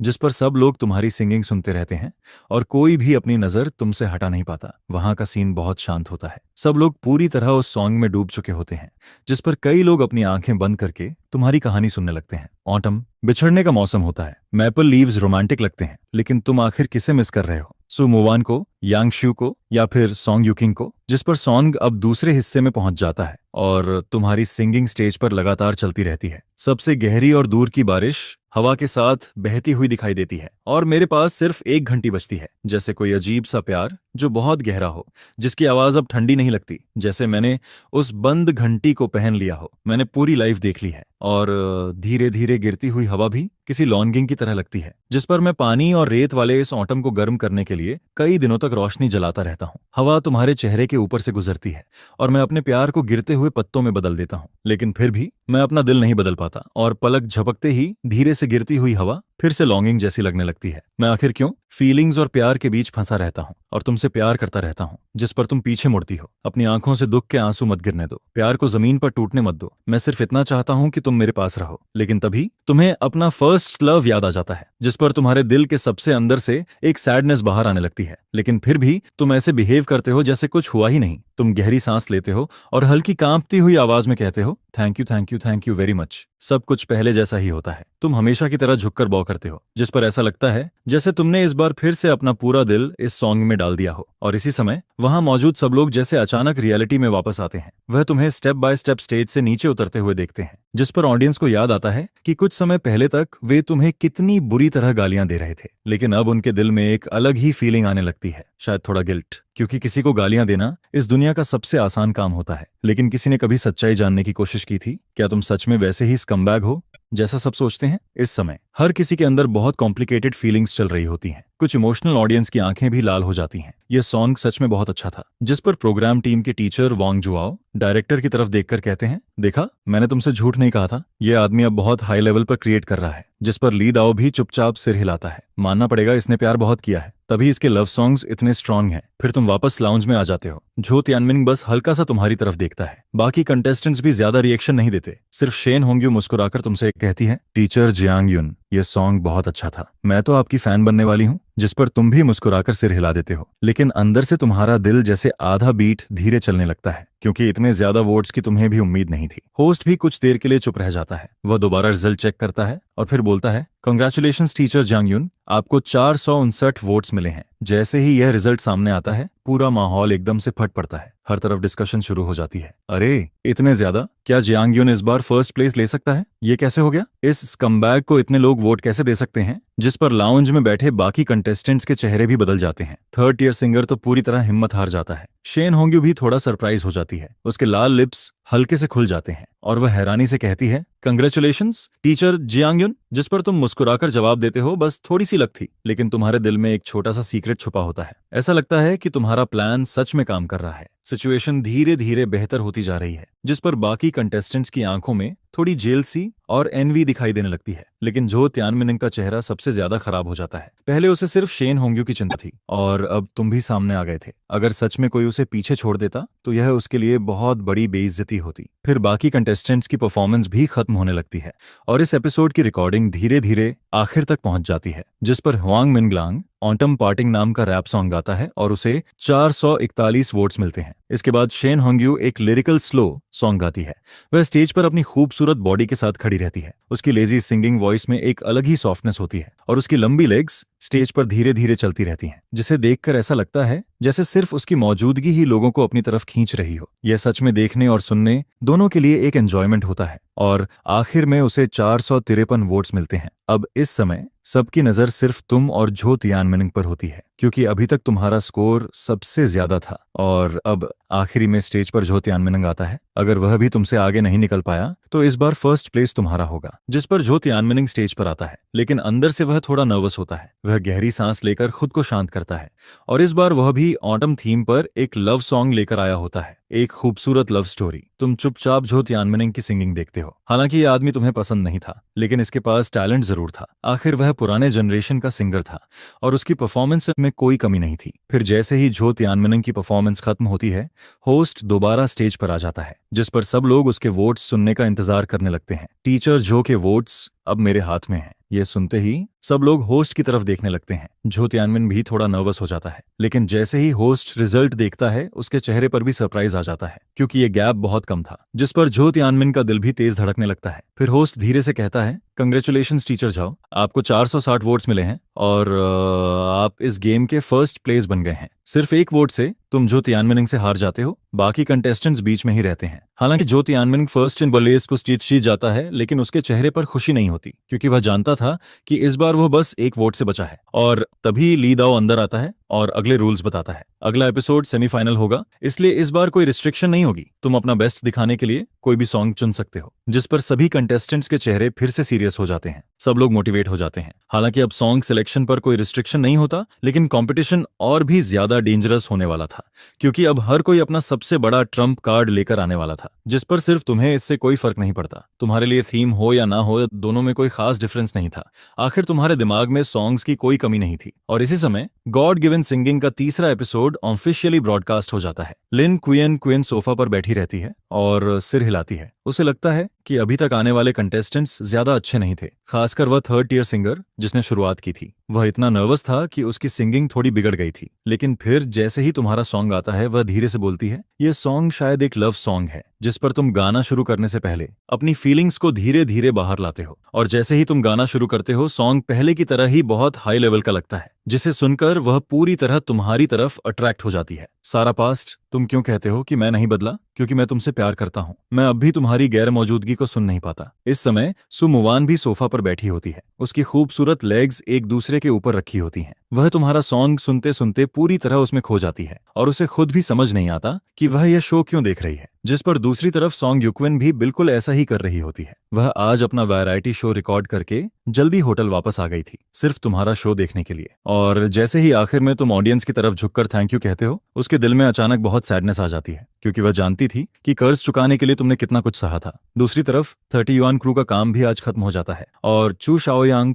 पहले से ही वहां पहुंच जाता है, लेकिन यांगशु उससे पहले ही जा चुकी होती है, जिसे देखकर वो बहुत गुस्सा हो जाता है। मैंने पहले ही कहा था कि मैं तुमसे मिलने आऊंगा, क्या तुम अब भी उस कमबैक को नहीं भूल पाई? जिस पर वह ठंडी हंसी हंसता है और एक फोन कॉल करता है। और उसी समय मैंगो चैनल के अंदर एक साजिश शुरू होने लगती है। लीदाओ को अचानक स्टेशन के लीडर का फोन आता है, जिसे सुनते ही वह अपनी चेयर से खड़ा हो जाता है। डायरेक्टर, आप मजाक तो नहीं कर रहे? जिस पर लीदाओ का चेहरा भी घबराया हुआ लगने लगता है। ठीक है, हुआना की तरफ से ऑलरेडी बात हो चुकी है, इसमें अब कुछ नहीं किया जा सकता। इतना कहकर सामने वाला फोन काट देता है, जिस पर लीदाओ फोन को धीरे से टेबल पर रख देता है। उसके चेहरे पर बहुत कॉम्प्लिकेटेड एक्सप्रेशन होता है। अब शो की पॉपुलैरिटी बहुत ज्यादा थी और अगर इस समय जियांग यू को बाहर निकाला गया तो शो की पॉपुलैरिटी कम से कम आधी रह जाएगी। जिस पर ली दाओ तुरंत समझ जाता है कि यह सब हुआना की तरफ से हुआ है। लेकिन अब सबसे बड़ी प्रॉब्लम यह थी कि जियांग यू को बाहर कैसे किया जाए। उसी समय तुम होटल में बैठकर हिसाब लगा रहे होते हो। शो के 4 एपिसोड्स के बाद तुम अब तक 10 मिलियन कमा चुके होते हो और अब तुम्हारा डेट लगभग खत्म होने वाला होता है। इसके अलावा तुम्हारे 3 सॉन्ग्स की रॉयल्टीज मिलाकर भी 2 मिलियन बनती है, जिस पर तुम सोचते हो कि यह पैसा फ्यूचर के लिए अपने पास रखोगे। तभी तुम्हारा फोन बजता है। यह डायरेक्टर का कॉल होता है। वह तुम्हें तुरंत आने के लिए कहता है। होटल टीवी स्टेशन के बिल्कुल पास होता है, इसलिए तुम जल्दी ही ली दाओ के ऑफिस के बाहर पहुंच जाते हो। तुम डोर नॉक करते हो और अंदर चले जाते हो। डायरेक्टर, इतनी जल्दी में क्यों बुलाया? तुम्हारे चेहरे पर हल्की सी स्माइल होती है। तुम मन में सोचते हो क्या पिछले कुछ एपिसोड्स की परफॉर्मेंस अच्छी नहीं थी, या फिर शायद चैनल अब मुझे सीरियसली लेने लगा है। लेकिन ये देखकर ली दाओ को थोड़ा अजीब लगता है, क्योंकि पहले वाला जियांग यू हमेशा घमंडी और एरोगेंट लगता था,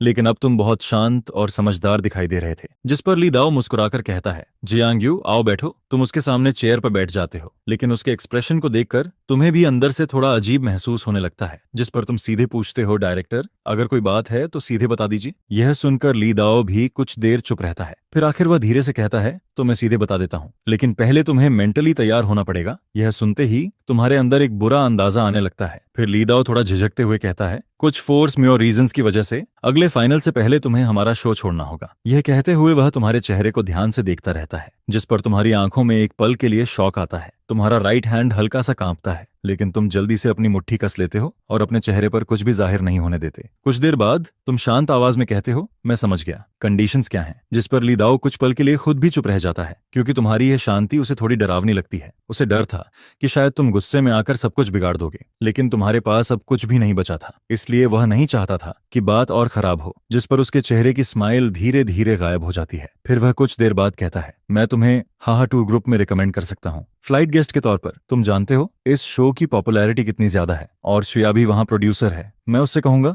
कि वह तुम्हें थोड़ा ज्यादा स्क्रीन टाइम दे। हाहा टूर ग्रुप एक बहुत फेमस ट्रैवल वैरायटी शो था। उसकी पॉपुलैरिटी बहुत ज्यादा थी और उसमें आने वाले गेस्ट्स भी बहुत बड़े लोग होते थे। इंडस्ट्री में बहुत सारे लोग उस शो पर आने का मौका चाहते थे, इसीलिए यह कॉम्पेंसेशन बुरा नहीं था। लेकिन तुम तुरंत अग्री नहीं करते। कुछ देर सोचने के बाद तुम धीरे से कहते हो, डायरेक्टर हम दोनों एडल्ट्स हैं, तो सीधी बात करते हैं, मुझे 2 एपिसोड्स के लिए फ्लाइट गेस्ट बना दीजिए। जिस पर ली दाओ पहले तो थोड़ा सरप्राइज हो जाता है, लेकिन तुम्हारे सीरियस चेहरे को देखकर वह कुछ देर बाद मान जाता है। ठीक है, तुमने इस मैटर में बहुत अच्छे से कोऑपरेट किया, मैं ये अरेंज कर दूंगा। इतना कहकर तुम बाहर जाने लगते हो, लेकिन डोर तक पहुंचकर तुम अचानक पीछे मुड़ते हो। डायरेक्टर, ये इररेसिस्टिबल रीजन क्या है? तुम जानना चाहते थे कि तुम्हारे खिलाफ पीछे से कौन काम कर रहा है। जिस पर लाए दाओ तुम्हारी तरफ गहराई से देखता है। वह कुछ देर चुप रहता है, फिर धीरे से कहता है, यंग मैन, अभी तुम उस लेवल पर भी नहीं हो जहां टेबल पर बैठकर बात कर सको। फिर तुम कर भी क्या लोगे? अगर तुम्हें पता भी चल जाए तब भी ज्यादा मत सोचो, बस मेहनत करते रहो। जिस पर तुम हल्का सा भौहें सिकोड़ते हो और बेबस होकर सिर हिला देते हो। ली दाओ की बात सुनने में बुरी लगती है, लेकिन वह गलत दिक्कत नहीं थी। तुम्हारे जाने के बाद डायरेक्टर भी धीरे से सांस छोड़ता है। यह आदमी अब काफी समझदार हो गया है, शायद फ्यूचर में सच में कुछ बड़ा कर दे।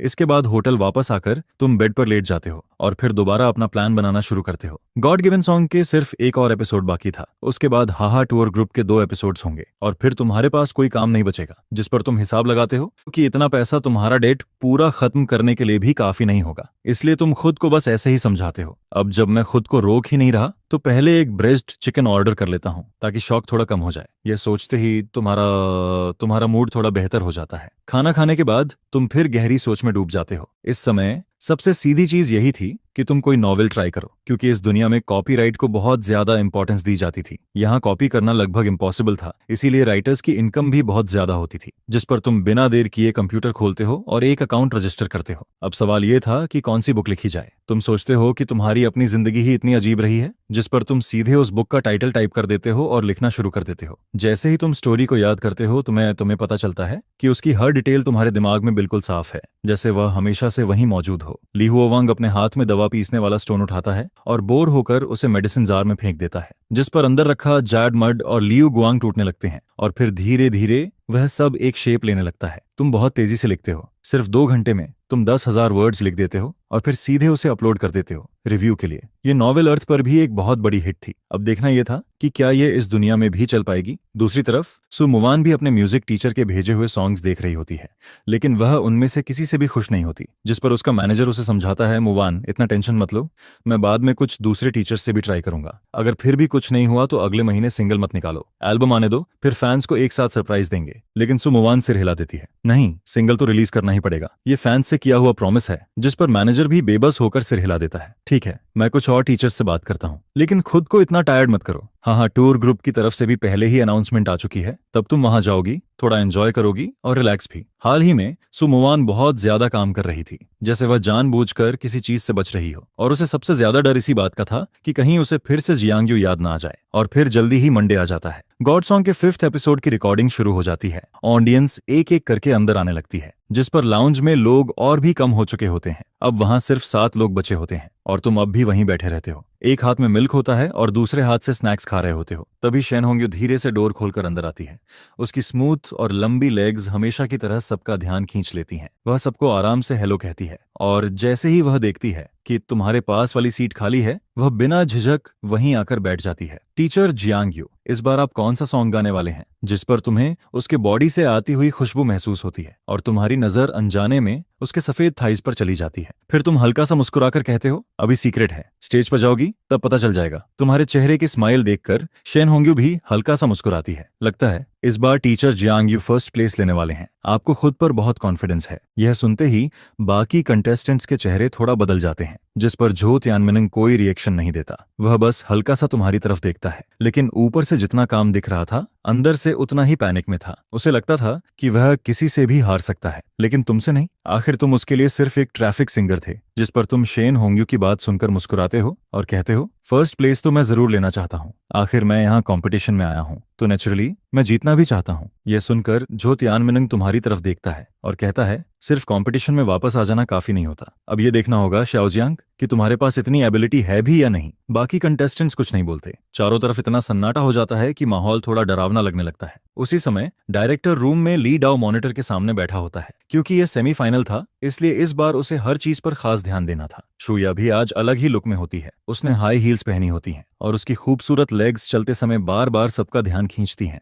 लेकिन उसके चेहरे पर हल्की सी उदासी भी होती है, क्योंकि उसे पहले से पता था कि तुम ये शो छोड़ने वाले हो। वह तुम्हें यहाँ तक आते हुए देख चुकी थी और सच कहें तो वह चाहती थी कि तुम फाइनल तक पहुंचो। जिस पर टीचर वांग जुआओ को भी थोड़ा अफसोस होता है, क्योंकि वह तुम्हारे सॉन्ग्स को सच में बहुत ज्यादा पसंद करता था। फिर सेमीफाइनल की रिकॉर्डिंग ऑफिशियली शुरू हो जाती है। होस्ट स्टेज पर आकर रूल्स बताता है और उसके बाद कंटेस्टेंट्स एक एक करके स्टेज पर परफॉर्म करना शुरू करते हैं। जिस पर ली दाओ वांग जुआओ की तरफ देखकर पूछता है, आपको क्या लगता है इस बार ये कौन सा सॉन्ग गाएगा? यह सुनकर शू या भी क्यूरियस होकर उसकी तरफ देखने लगती है, लेकिन वांग जुआ बस रहस्यमय तरीके से मुस्कुराता है और कहता है, अभी के लिए सीक्रेट रहने दो, बाद में पता चल जाएगा। मैं सिर्फ इतना कह सकता हूँ कि यह आदमी अब सॉन्ग्स लिखने में सच में बहुत स्ट्रांग हो गया है। इसका दोबारा ऊपर आना बिल्कुल इम्पॉसिबल नहीं है। यह सुनकर ली दाओ और शुई शुए या दोनों और भी ज्यादा क्यूरियस हो जाते हैं, क्योंकि इस सेमीफाइनल में कोई भी थीम रिस्ट्रिक्शन नहीं थी, इसलिए हर कंटेस्टेंट ने बहुत अच्छा परफॉर्म किया, जिस पर सबसे कम वोट्स भी 415 होते हैं। सबसे ज्यादा 448 वोट्स मिले थे, जिस पर कंपटीशन काफी ज्यादा तगड़ा था। जैसे जैसे टाइम आगे बढ़ता है, गेम धीरे धीरे सेकंड हाफ में पहुंचता है और फिर वांग जियावे और हुआंग मिंगलियांग के आते ही पूरे सीन का एटमॉस्फेयर सीधे क्लाइमैक्स पर पहुंच जाता है। वांग जियावे को 450 वोट्स मिलते हैं, जिस पर हुआंग मिंगलियांग को 453 वोट्स मिलते हैं। अब ऑडियंस पूरी तरह चिल्ला चुकी होती है और फिर शेन होंग्यू एक थोड़ा सॉफ्ट सॉन्ग गाना शुरू करता है। वो स्टेज पर एक कैनवस के साथ खड़ा होता है, जिस पर उसका सॉफ्ट पॉस्चर सॉन्ग की रिदम के साथ धीरे धीरे स्वे करता है। एक पल के लिए ऐसा लगता है जैसे सब लोग उस वाइल्ड पैराडाइज से निकलकर सॉफ्ट क्लाउड्स में पहुंच गए हों। सब लोग शेन होंग्यू की सिंगिंग सुन रहे होते हैं, जिसमें काइंडनेस भरी हुई होती है, जिस पर धीरे धीरे सबके बेचैन दिल शांत होने लगते हैं। आखिर में शेन होंग्यू को 461 वोट्स मिलते हैं। जैसे ही यह रिजल्ट सामने आता है, सभी गेस्ट्स एक दूसरे की तरफ देखने लगते हैं। हर कोई तुम्हारी तरफ और जाओ तियानमिंग की तरफ नजर डालता है, क्योंकि यह स्कोर पिछले एपिसोड के हाईएस्ट स्कोर से भी ऊपर निकल चुका था, जिस पर जो तियानमिन भी इस मोमेंट पर नर्वस फील करने लगता है। उसके मन में यही चलता है कि अगर वो शेन होंग्यू से हार भी जाए, तब भी वो तुमसे कभी नहीं हार सकता। उधर ऑडियंस भी लगातार इसी बारे में बात कर रही होती है। इसी बीच तुम बैक स्टेज में खड़े होते हो और फिर जैसे ही होस्ट तुम्हारा नाम लेता है, तुम पिक्चर ट्यूब उठाते हो और धीरे धीरे स्टेज पर चलकर आते हो, जिस पर पूरा सीन अचानक से बहुत शांत हो जाता है। वहां ना कोई रोमांस बचता है, ना कोई रेजिस्टेंस, सिर्फ उम्मीद भरी नजरें होती हैं। तुम हल्का सा झुकते हो और बॉ करते हो, जिस पर म्यूजिक धीरे धीरे बजना शुरू होता है। फिर बड़े स्क्रीन पर सॉन्ग की इन्फॉर्मेशन दिखाई देती है। उसमें जैसे कोई मैजिक होता है जो सबके मूड को शांत कर देता है। सभी लोग सॉन्ग का नाम देखते हैं, जिसमें हल्का सा सैडनेस का एहसास छिपा होता है। The sunset is infinitely good but it is a quite dusk. तुम स्टेज पर चुपचाप खड़े रहते हो और अपने इमोशंस को अंदर ही अंदर तैयार करते हो। फिर जैसे ही प्रेल्यूड खत्म होता है, तुम ट्यूब को उठाते हो और गाना शुरू करते हो। तुम्हारी आवाज पहले जैसी ही रहती है, वही लो और थोड़ी हॉर्स फीलिंग वाली वॉइस जो फिर से सबके कानों में उतरने लगती है। सैड लिरिक्स और मेलोडी के साथ उस मोमेंट पर ऐसा लगता है जैसे सब लोग सनसेट का वो दृश्य अपनी आंखों के सामने देख रहे हो। सिर्फ 10 मिनट का सनसेट जो बहुत खूबसूरत होता है, लेकिन ज्यादा देर नहीं टिकता। जैसे कोई इंसान अकेले रोड पर ड्राइव कर रहा हो, रात धीरे धीरे पास आ रही हो और एक सॉन्ग भी पूरा ना हो पा रहा हो। आंखों के सामने अंधेरा बना रहता है और फीलिंग्स की दुनिया लैंप की रोशनी में दर्द देती रहती है। ब्लैक टीयर्स के अंदर ट्वाइलाइट बहती रहती है, जिस पर तुम्हारी सिंगिंग स्किल्स एक बार फिर और बेहतर लगने लगती हैं। अब तुम इस बॉडी के साथ पूरी तरह अडेप्ट कर चुके होते हो और ये सॉन्ग जैसे सिर्फ तुम्हारे लिए बना होता है। इसके बाद सॉन्ग जल्दी ही कोरस तक पहुंचता है। मैं अभी भी याद रखता हूँ तुम्हारे होंठों पर वो आखिरी बात जिसे तुमने दिल में बंद कर लिया था। अगर थोड़ी वार्मअप भी बची थी, तब भी आखिर में सिर्फ कमी रह जाती है। ट्विलाइट की आंसुओं वाली आइस लाइन प्यार के उस चेहरे को आंसुओं में खींचती रहती है। मुझे अभी भी याद है तुम्हारी आंखों से गिरते हुए वो आंसू, जैसे सैडनेस की एक पूरी किताब। तुम्हारी आवाज में इतना दर्द और इमोशन होता है जिस पर ऑडियंस पूरी तरह से उस डस्क में खो जाती है। ऐसा लगता है जैसे सब लोग किसी वंडरलैंड में पहुंच गए हों। श्रेया भी तुम्हारी सिंगिंग सुन रही होती है और तुम्हें लगातार देखती रहती है। उसके मन में यही आता है कि तुम्हारे रीसेंट लव सॉन्ग्स शायद तुम्हारे अपने मूड को दिखा रहे हैं। वो सोचती है कि यह आदमी थोड़ा मुश्किल जरूर है, लेकिन फीलिंग्स के मामले में बहुत ज्यादा सीरियस लगता है। नहीं तो कोई इतनी दिल तोड़ देने वाली सॉन्ग कैसे लिख सकता है। उधर लाउंज में बाकी कंटेस्टेंट्स भी तुम्हारी परफॉर्मेंस को देख रहे होते हैं। उनके चेहरे थोड़े हैवी हो जाते हैं। वो सब प्रोफेशनल सिंगर्स हैं, इसलिए उन्हें साफ पता चल रहा होता है कि कौन अच्छा है और कौन नहीं। जिस पर सबकी नजर धीरे से झो टियानिंग की तरफ जाने लगती है, जिसका चेहरा पूरी तरह ठंडा पड़ा होता है, लेकिन अंदर ही अंदर झो टियानिंग भी थोड़ा घबरा जाता है। उसके मन में बस यही चलता है कि इस आदमी की सिंगिंग स्किल्स आखिर इतनी ज्यादा कैसे इंप्रूव हो गई। धीरे धीरे सॉन्ग अपने एंड तक पहुंचता है। तुम स्टेज पर हल्का सा झुकते हो और पीछे की तरफ हटते हो, लेकिन पूरा सीन अभी भी शांत रहता है। ऑडियंस अभी भी उस कहानी में डूबी हुई होती है। फिर कुछ सेकंड्स बाद सबको होश आता है, जिस पर अचानक से पूरे हॉल में जोरदार तालियां गूंजने लगती हैं। ट्विलाइट इतना खूबसूरत सॉन्ग है कि बिना किसी रियल प्यार को महसूस किए कोई ऐसा सॉन्ग लिख ही नहीं सकता। टीचर वांग जुआ पूरे सीन को देखकर एक्साइटेड होकर बोलता है, ऑडियंस का रिएक्शन देखो,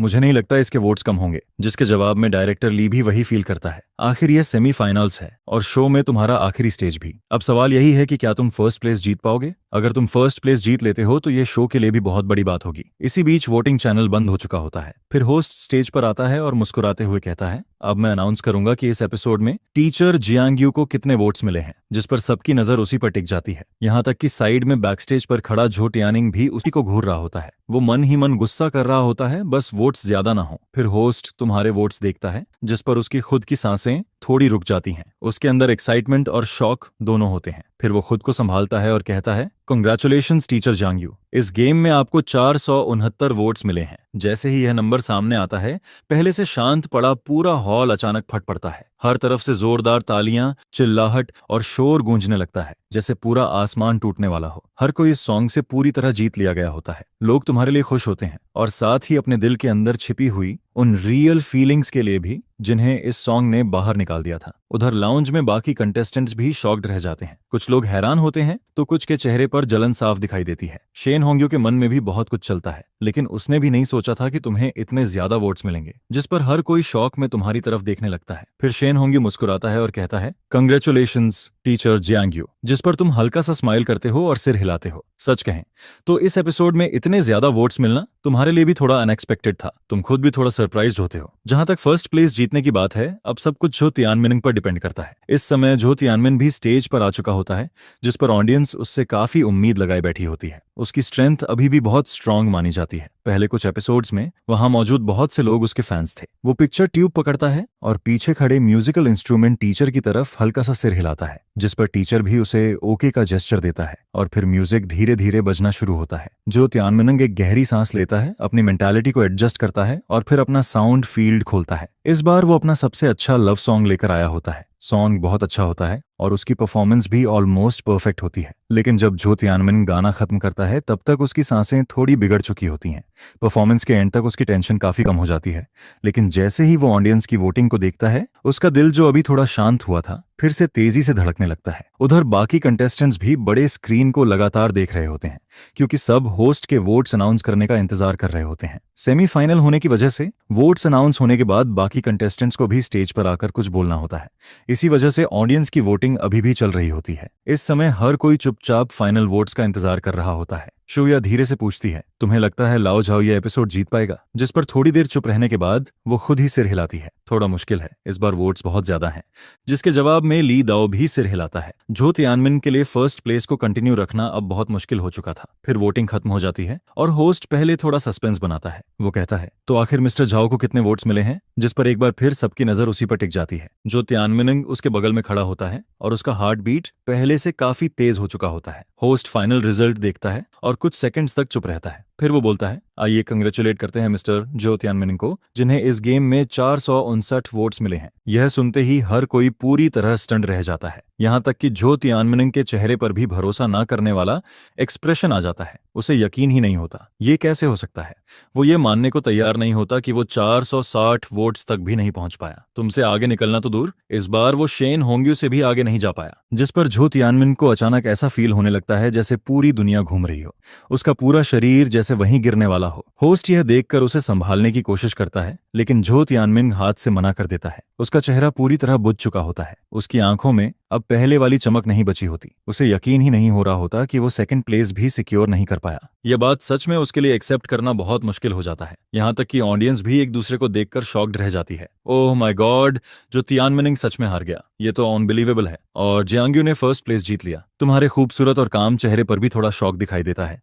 तुम्हारी आंखों में हल्के आंसू आने लगते हैं। तुमने सच में कर दिखाया था। तुमने सेमीफाइनल्स में फर्स्ट प्लेस जीत लिया था। उधर लाउंज में हुआंग मिनगलांग अभी तक ये समझ नहीं पा रहा होता। उसके मन में बस यही चल रहा होता है कि पहले तुम्हारी सिंगिंग स्किल्स इतनी खराब थीं, फिर अब तुम अचानक इतने स्ट्रांग कैसे बन गए। इसी बीच स्टाफ सबको स्टेज पर वापस लेकर आता है ताकि स्मॉल डिपार्चर गिफ्ट दिया जा सके। होस्ट बीच में खड़ा होता है और तुम और झो तियानमिन उसके दोनों तरफ खड़े होते हो। लेकिन अब झो तियानमिन के चेहरे पर पहले वाली क्यूरियोसिटी नहीं बची होती। उसका एक्सप्रेशन थोड़ा ट्रांस जैसा लग रहा होता है। वो तुम्हारी तरफ देखता है, लेकिन उसकी आंखें थोड़ी खाली और कंफ्यूज्ड लगती हैं। फिर होस्ट बोलता है, ऑडियंस के सपोर्ट के लिए हमने आपके लिए एक छोटा सा गिफ्ट तैयार किया है। अब सबसे पहले हम first place teacher Jiang Yu से बात करेंगे। असल में होस्ट पहले से जानता होता है कि तुम शो छोड़ने वाले हो, इसलिए अब यह एक तरह का सीक्रेट प्रोसेस होता है ताकि तुम खुद अपनी विड्रॉल की बात कहो और उसका असर शो पर कम से कम पड़े। तुम भी समझ जाते हो कि अब जाने की बात करने का टाइम आ चुका है। शैन होंग्यू भी तुम्हारी अगली बात सुनने का इंतजार कर रहा होता है। धीरे धीरे ऑडियंस शांत होने लगती है। तुम माइक्रोफोन उठाते हो और हल्का सा मुंह खोलकर बोलना शुरू करते हो। आप सबके सपोर्ट के लिए बहुत बहुत थैंक यू।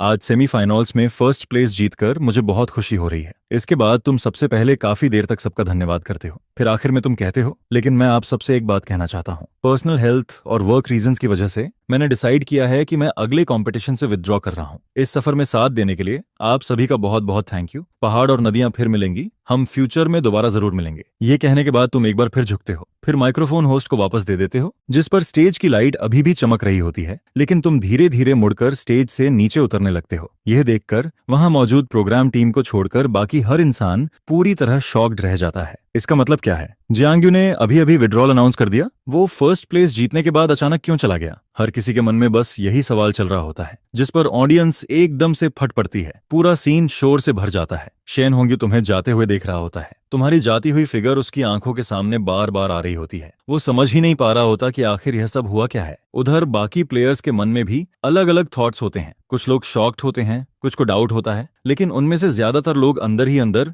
राहत की सांस ले रहे होते हैं। तुम चले गए थे, इसका मतलब कंपटीशन का प्रेशर भी बहुत कम हो गया था। लेकिन इसी समय झो तियानमिन का चेहरा और भी ज्यादा खराब हो जाता है। उसकी आंखों में थोड़ा गुस्सा और अजीब सा एक्सप्रेशन आने लगता है, क्योंकि तुम्हारे सीधे विड्रॉ कर देने का मतलब था कि झो तियानमिन को तुमसे रिवेंज लेने का मौका भी नहीं मिला। उसके मन में बस यही आता है, तुम तो बिल्कुल मार्शल आर्ट्स की तरह फेयर खेलते ही नहीं हो। जिस पर स्टेज पर होस्ट जल्दी से पूरा माहौल संभालता है और कुछ ऑफिशियल सी बातें बोलना शुरू करता है। फिर सेमीफाइनल्स जल्दी जल्दी खत्म कर दिए जाते हैं। अगले दिन शुया के ऑफिस में तुम सोफा पर बैठे होते हो। तुम्हारे हाथ में ग्रुप के साथ कॉन्ट्रैक्ट होता है। कुल मिलाकर 2 एपिसोड्स होते हैं और उसके लिए सिर्फ 1.17 मिलियन मिलने वाले होते हैं। तुम पहले और ज्यादा अमाउंट के लिए लड़ना चाहते थे, लेकिन शुया ने मना कर दिया, क्योंकि यह शो सच में बहुत ज्यादा पॉपुलर था। इस शो पर किसी भी तरह का प्रेशर नहीं था। प्रोग्राम का लेटेस्ट एपिसोड अगले हफ्ते आने वाला था और उस समय तुम्हें बस सीधे वहां पहुंचना था। शुया सामने बैठी होती है और तुम्हारी तरफ देखकर धीरे से बोलती है। तुम कॉन्ट्रैक्ट पढ़ते हो और उसमें कोई प्रॉब्लम नहीं होती। जिस पर श्यू या अपना सिग्नेचर करती है। उसकी सॉफ्ट छोटी सी उंगलियां थोड़ी ठंडी लगती हैं और बहुत सॉफ्ट भी। कॉन्ट्रैक्ट की 2 कॉपी जरूर साइन होती हैं। साइन करने के बाद एक कॉपी तुम अपने पास रख लेते हो और दूसरी प्रोग्राम टीम को दे दी जाती है। जब तुम जाने लगते हो तब तुम अपना राइट हैंड आगे बढ़ाते हो और स्माइल करते हुए कहते हो, थैंक यू शू प्रोड्यूसर, आगे भी मेरा ध्यान रखना। जिस पर शू या एक पल के लिए रुकती है। वो थोड़ी हेजिटेट करती है और फिर आखिर में अपना हाथ बढ़ाकर तुमसे शेक कर लेती है। इसके बाद जल्दी ही फ्राइडे आ जाता है। गॉड सिंगिंग का 4th एपिसोड ब्रॉडकास्ट होता है। सुबह सुबह कॉलर पहले से सोफा पर बैठकर उसका इंतजार कर रहा होता है। पहले 3 एपिसोड्स में तुम्हारे सॉन्ग्स बहुत अच्छे थे, जिस पर वो पहले ही तुम्हारा फैन बन चुका होता है। इस बार का थीम ऑटम होता है। जैसे ही सॉन्ग शुरू होता है और स्पार्स एंड रेड की पहली लाइन सामने आती है, कॉलर की आंखें अचानक चमक उठती हैं। वो स्क्रीन पर तुम्हें स्टेज पर देख रहा होता है और तुम्हारी आंखों में भरे इमोशन को देखकर थोड़ी देर के लिए खो जाता है। तुम्हारे माथे पर गिरती हवा भी किसी पोएट्री की तरह लगती है। कुछ लाइट्स और मून की रोशनी के साथ ऑटम को महसूस कराया जाता है। हवा और बारिश से गुजर चुके चेहरे प्यार को फॉलन लीव्स में बदल देते हैं और वो जिद्दी चेहरा, जिसे कोई रिंग भी रोक नहीं पाती, अब पहचान में नहीं आता। यह तो बहुत ज्यादा अच्छा है। जिस पर कॉलर की आंखें थोड़ी नम होने लगती हैं। उसकी आंखों की चमक और भी बढ़ती जाती है। उधर बैरिया में भी लोग लगातार कमेंट्स कर रहे होते हैं। यह एक ओरिजिनल न्यू सॉन्ग है, इतना अच्छा है। जियांग्यू ने यह सॉन्ग आखिर किसके लिए लिखा है? मुझे अचानक जियांग्यू के लिए बहुत बुरा लग रहा है। इसी समय दूसरी तरफ सुमुवान भी तुम्हारा वीडियो देखकर खत्म करती है। उसे बिल्कुल उम्मीद नहीं थी कि तुम्हारी क्रिएटिव एबिलिटी इतनी अच्छी होगी। उसका नया एल्बम काफी समय से किसी सूटेबल सॉन्ग का इंतजार कर रहा होता है, जिस पर अचानक उसके मन में एक आइडिया आता है। क्या उसे जियांग्यू को ट्राई करना चाहिए?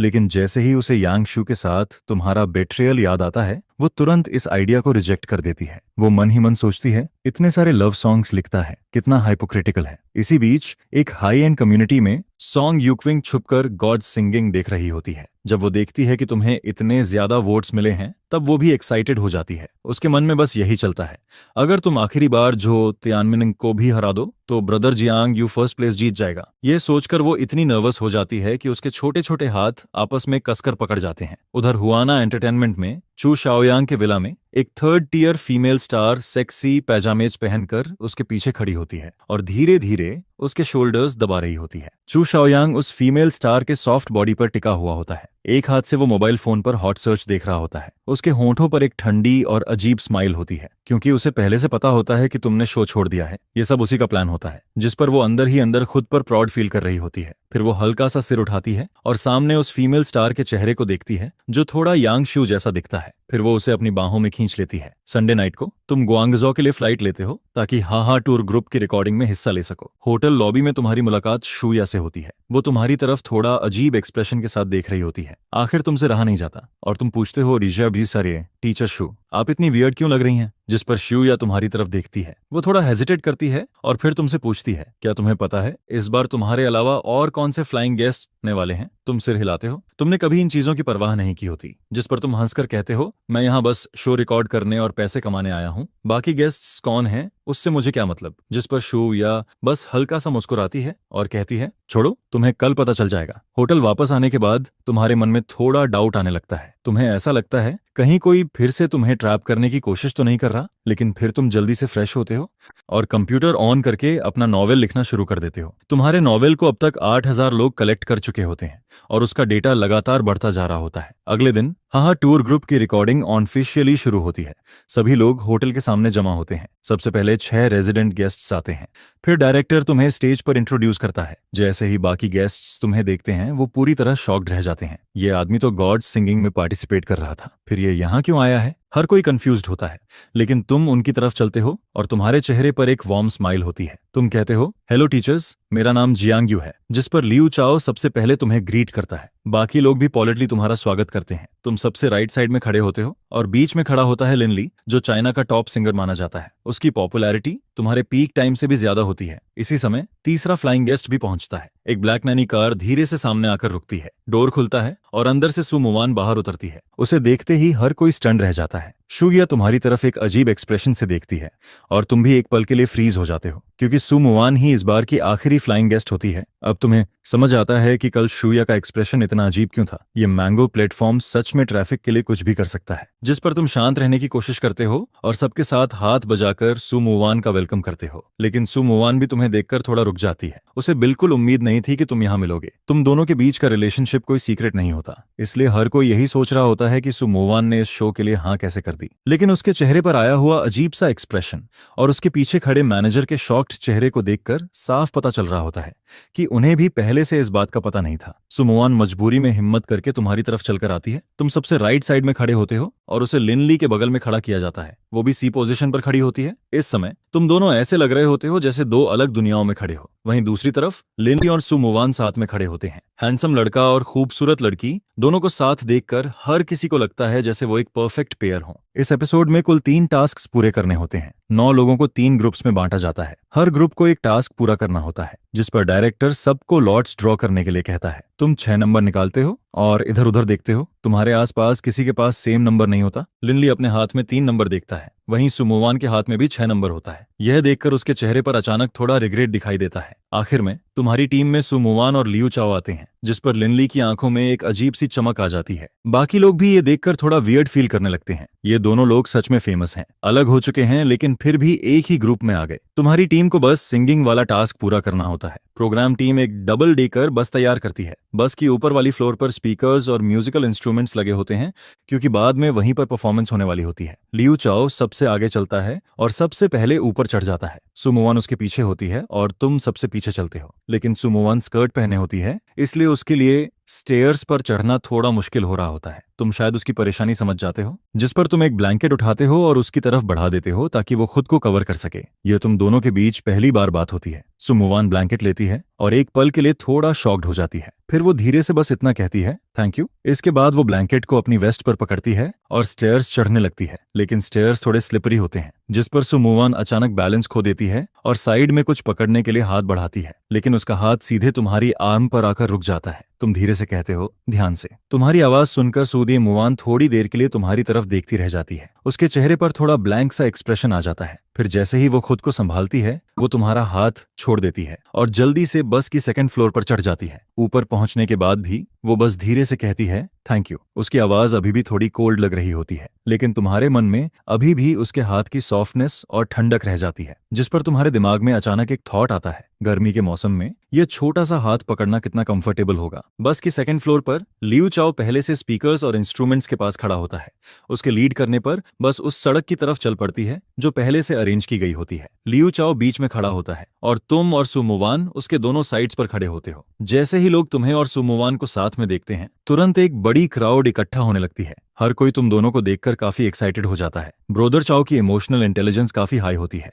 वो लोगों से बात करते हुए, मजाक करते हुए माहौल को बहुत हल्का बना देता है, जिस पर ऑडियंस हंसने लगती है। धीरे धीरे वहां और भी पासर्स बाय आने लगते हैं। तुम सिर उठाकर आसमान की तरफ देखते हो। सब कुछ किसी पुराने सीन जैसा लग रहा होता है। इसके बाद सु मुवान 2 सॉन्ग्स गाती है। मानना पड़ेगा, हेवनली क्वीन होने के नाते उसकी सिंगिंग सच में बहुत खूबसूरत होती है। फिर तुम भी एक सॉन्ग गाते हो, लेकिन उसके कुछ देर बाद आसमान धीरे धीरे डार्क होने लगता है और हल्की बारिश शुरू हो जाती है, जिस पर बस परफॉर्मेंस को जल्दी खत्म करना पड़ता है। ब्रोदर चाओ पैसे गिनता है और कुल मिलाकर 1000 निकलते हैं। वो हंसते हुए कहता है, लगता है आज हम लोग अच्छा एंजॉय कर सकते हैं। उधर लिनली यह देखकर राहत की सांस लेता है कि तुम्हारे और सुमुवान के बीच कोई बात नहीं हुई। खाने से पहले सब लोग काफी फन एक्टिविटीज करते हैं। फिर लंच खत्म होने के बाद दोपहर में पैसे खर्च करके एंजॉय करने का टाइम आता है। लियू चाओ और सु मुवान डिसाइड करते हैं कि शॉपिंग करने चलते हैं। तुम्हें भी इसमें कोई प्रॉब्लम नहीं होती, लेकिन प्रॉब्लम यह होती है कि प्रोग्राम टीम ने कोई व्हीकल नहीं दिया होता, इसलिए सबको इलेक्ट्रिक स्कूटर पर जाना पड़ता है।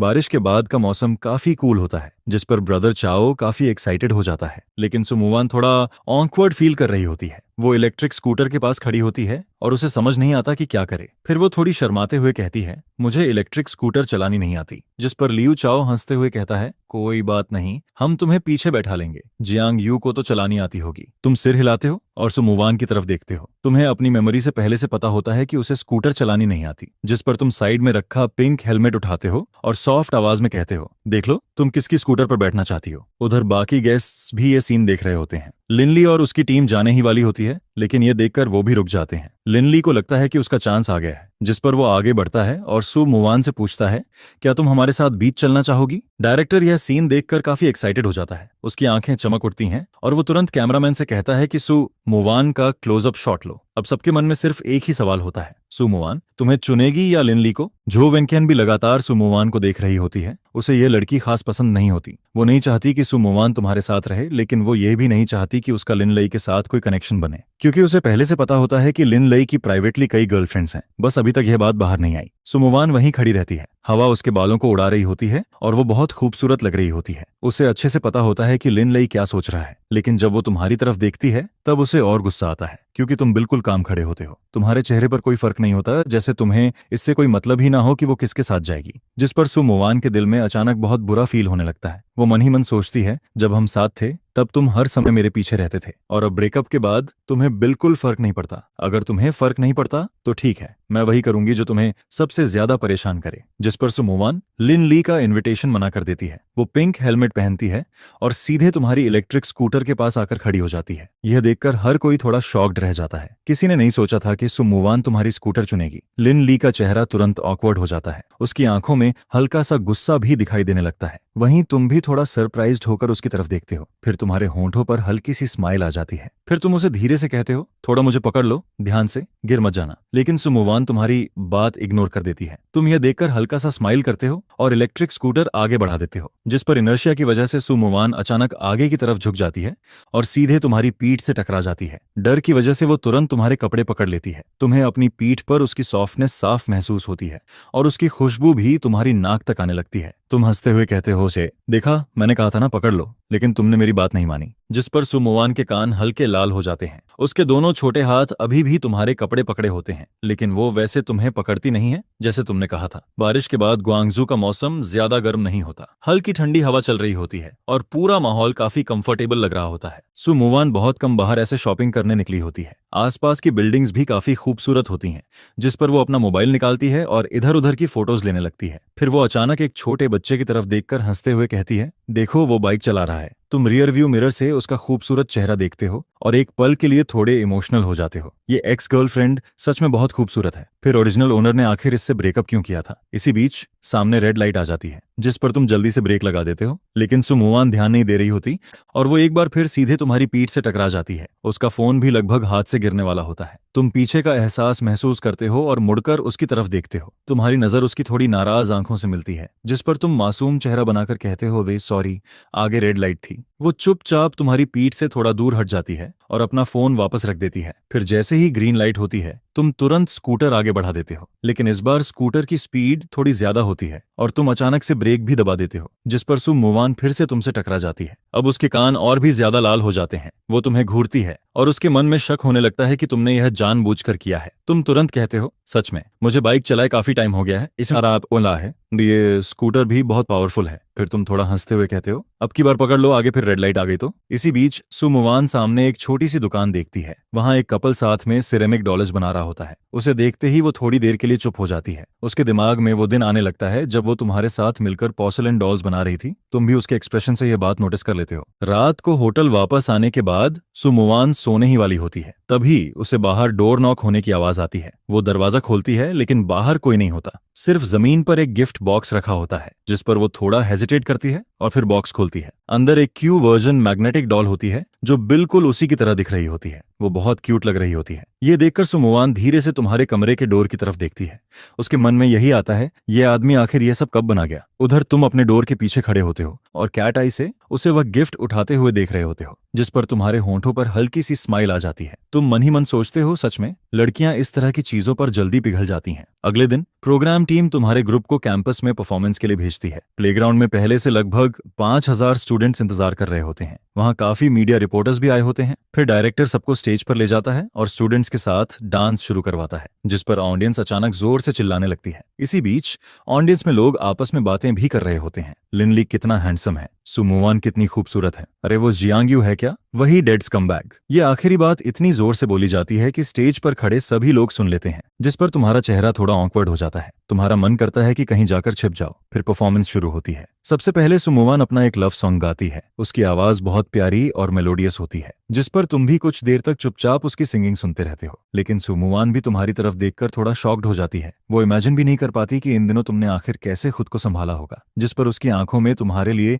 थोड़ी सिंपैथी दिखाई देने लगती है। इसके बाद तुम माइक्रोफोन पकड़ते हो और कहते हो, हेलो एवरीवन, मैं जियांग्यू हूँ। तुम ये कहते हो और वहां मौजूद स्टूडेंट्स को बताते हो कि तुम एक नया सॉन्ग गाने वाले हो। ये सुनकर स्टूडेंट्स भी काफी एक्साइटेड हो जाते हैं। हमारे स्कूल में नया सॉन्ग, हम तो बहुत लकी हैं। स्टेज पर तुम गिटार पकड़ते हो और धीरे से उसकी स्ट्रिंग्स को छेड़ते हो जिस पर यूयांग का प्रील्यूड धीरे धीरे बजना शुरू होता है। सॉन्ग में हल्का सा सैडनेस होता है। मैं आज भी तुम्हारे बारे में सोचता हूँ, जो पहले सबसे ज्यादा रोया करती थी, लेकिन अब टीचर्स भी तुम्हें याद नहीं रखते। सवालों का जवाब मुझे कभी समझ नहीं आता था और मैं चुपके से तुम्हारी तरफ देख लिया करता था। तुमने ही मुझे सबसे ज्यादा दर्द दिया था। सिर्फ कुछ लाइंस सुनते ही वहां मौजूद सभी लोगों के दिमाग में उनकी क्लासरूम वाली मेमोरीज वापस आने लगती हैं। यह सॉन्ग इतना इमर्सिव होता है कि हर कोई उसमें खो जाता है, जिस पर सुमुवन की आंखें चमक उठती हैं। उसे बिल्कुल उम्मीद नहीं थी कि अब तुम इतने अच्छे सॉन्ग्स लिख सकते हो। सॉन्ग की ट्यून इतनी कैची होती है कि ऑडियंस में बैठे बहुत से स्टूडेंट्स भी धीरे धीरे साथ में गुनगुनाने लगते हैं। तुम पहले बहुत केयरफुल रहती थी। तुम मुझसे आधा पेपर उधार मांगती थी और एक बार तुमने गलती से यह भी कह दिया था कि तुम्हें मेरे साथ रहना अच्छा लगता है। जब आसमान हमेशा डार्क हुआ करता था और दिन बहुत धीरे धीरे गुजरते थे, तुम हमेशा कहती थी कि फ्यूचर अभी बहुत दूर है, लेकिन देखते ही देखते आधा टाइम निकल गया। जब तुम उदास होती थी तब तुम्हें कौन समझाता था? जो लड़की हमेशा रोती थी उसे कौन चुप कराता था? मैंने जो दिल दिया था उसे आखिर किसने कमरे में अकेला छोड़ दिया? यह सॉन्ग किसी टाइम मशीन की तरह लगता है जो सबको उनके स्टूडेंट डेज में वापस ले जाता है। वहां मौजूद बाकी गेस्ट्स भी यह सुनकर चुप हो जाते हैं। उनके दिमाग में भी उनके पुराने स्कूल फ्रेंड्स आने लगते हैं, जिस पर हर कोई अपने उस पुराने दोस्त को याद करता है जो कभी सबसे अच्छा हुआ करता था, लेकिन अब पता नहीं वो कहाँ है। यह सोचते ही सबके दिल में थोड़ी उदासी आ जाती है। सॉन्ग खत्म होने के बाद ऑडियंस जोरदार तालियां बजाने लगती है। किसी ने भी ये एक्सपेक्ट नहीं किया था कि तुम सिर्फ लव सॉन्ग्स ही नहीं बल्कि पता चलता है कि तुम कैंपस सॉन्ग्स भी इतने अच्छे गा सकते हो। तुम सबको थैंक यू कहते हो और सच में हल्का सा झुककर बॉ करते हो। इसके बाद तुम धीरे धीरे स्टेज से नीचे उतरने लगते हो, जिस पर नीचे बैठे स्टूडेंट्स जोर जोर से चिल्लाने लगते हैं। पूरा मैदान शोर से भर जाता है। उधर वांगडाओ और शूया एक दूसरे की तरफ देखते हैं। उनके मन में बस यही चलता है कि ये आदमी सच में बहुत ज्यादा सरप्राइजिंग है। लेकिन फिर भी इस एपिसोड में शो को लिन लई को बचाना ही होगा, क्योंकि वो अभी अभी वापस आया है। उधर लिन लई के मन में भी थोड़ा डर आने लगता है। उसे पहले लग रहा होता है कि तुम फिर से कोई लव सॉन्ग गाओगे, लेकिन उसने इमेजिन भी नहीं किया था कि इस बार तुम्हारा स्टाइल पूरी तरह अलग होगा। इसके बाद तुम वापस सुमोवान के पास जाकर बैठ जाते हो। सुमोवान सिर उठाकर बाहर के आसमान की तरफ देख रही होती है। तुम उसकी तरफ देखते हो, फिर उसकी नजरों का पीछा करते हुए तुम भी आसमान की तरफ देखने लगते हो। तुम दोनों में से कोई कुछ नहीं बोलता। दुनिया जैसे एकदम शांत हो जाती है। आसमान भी बहुत सुकून भरा लगता है। हल्की हवा धीरे धीरे गुजरती है, जिस पर तुम दोनों चुपचाप हल्का सा मुस्कुरा देते हो।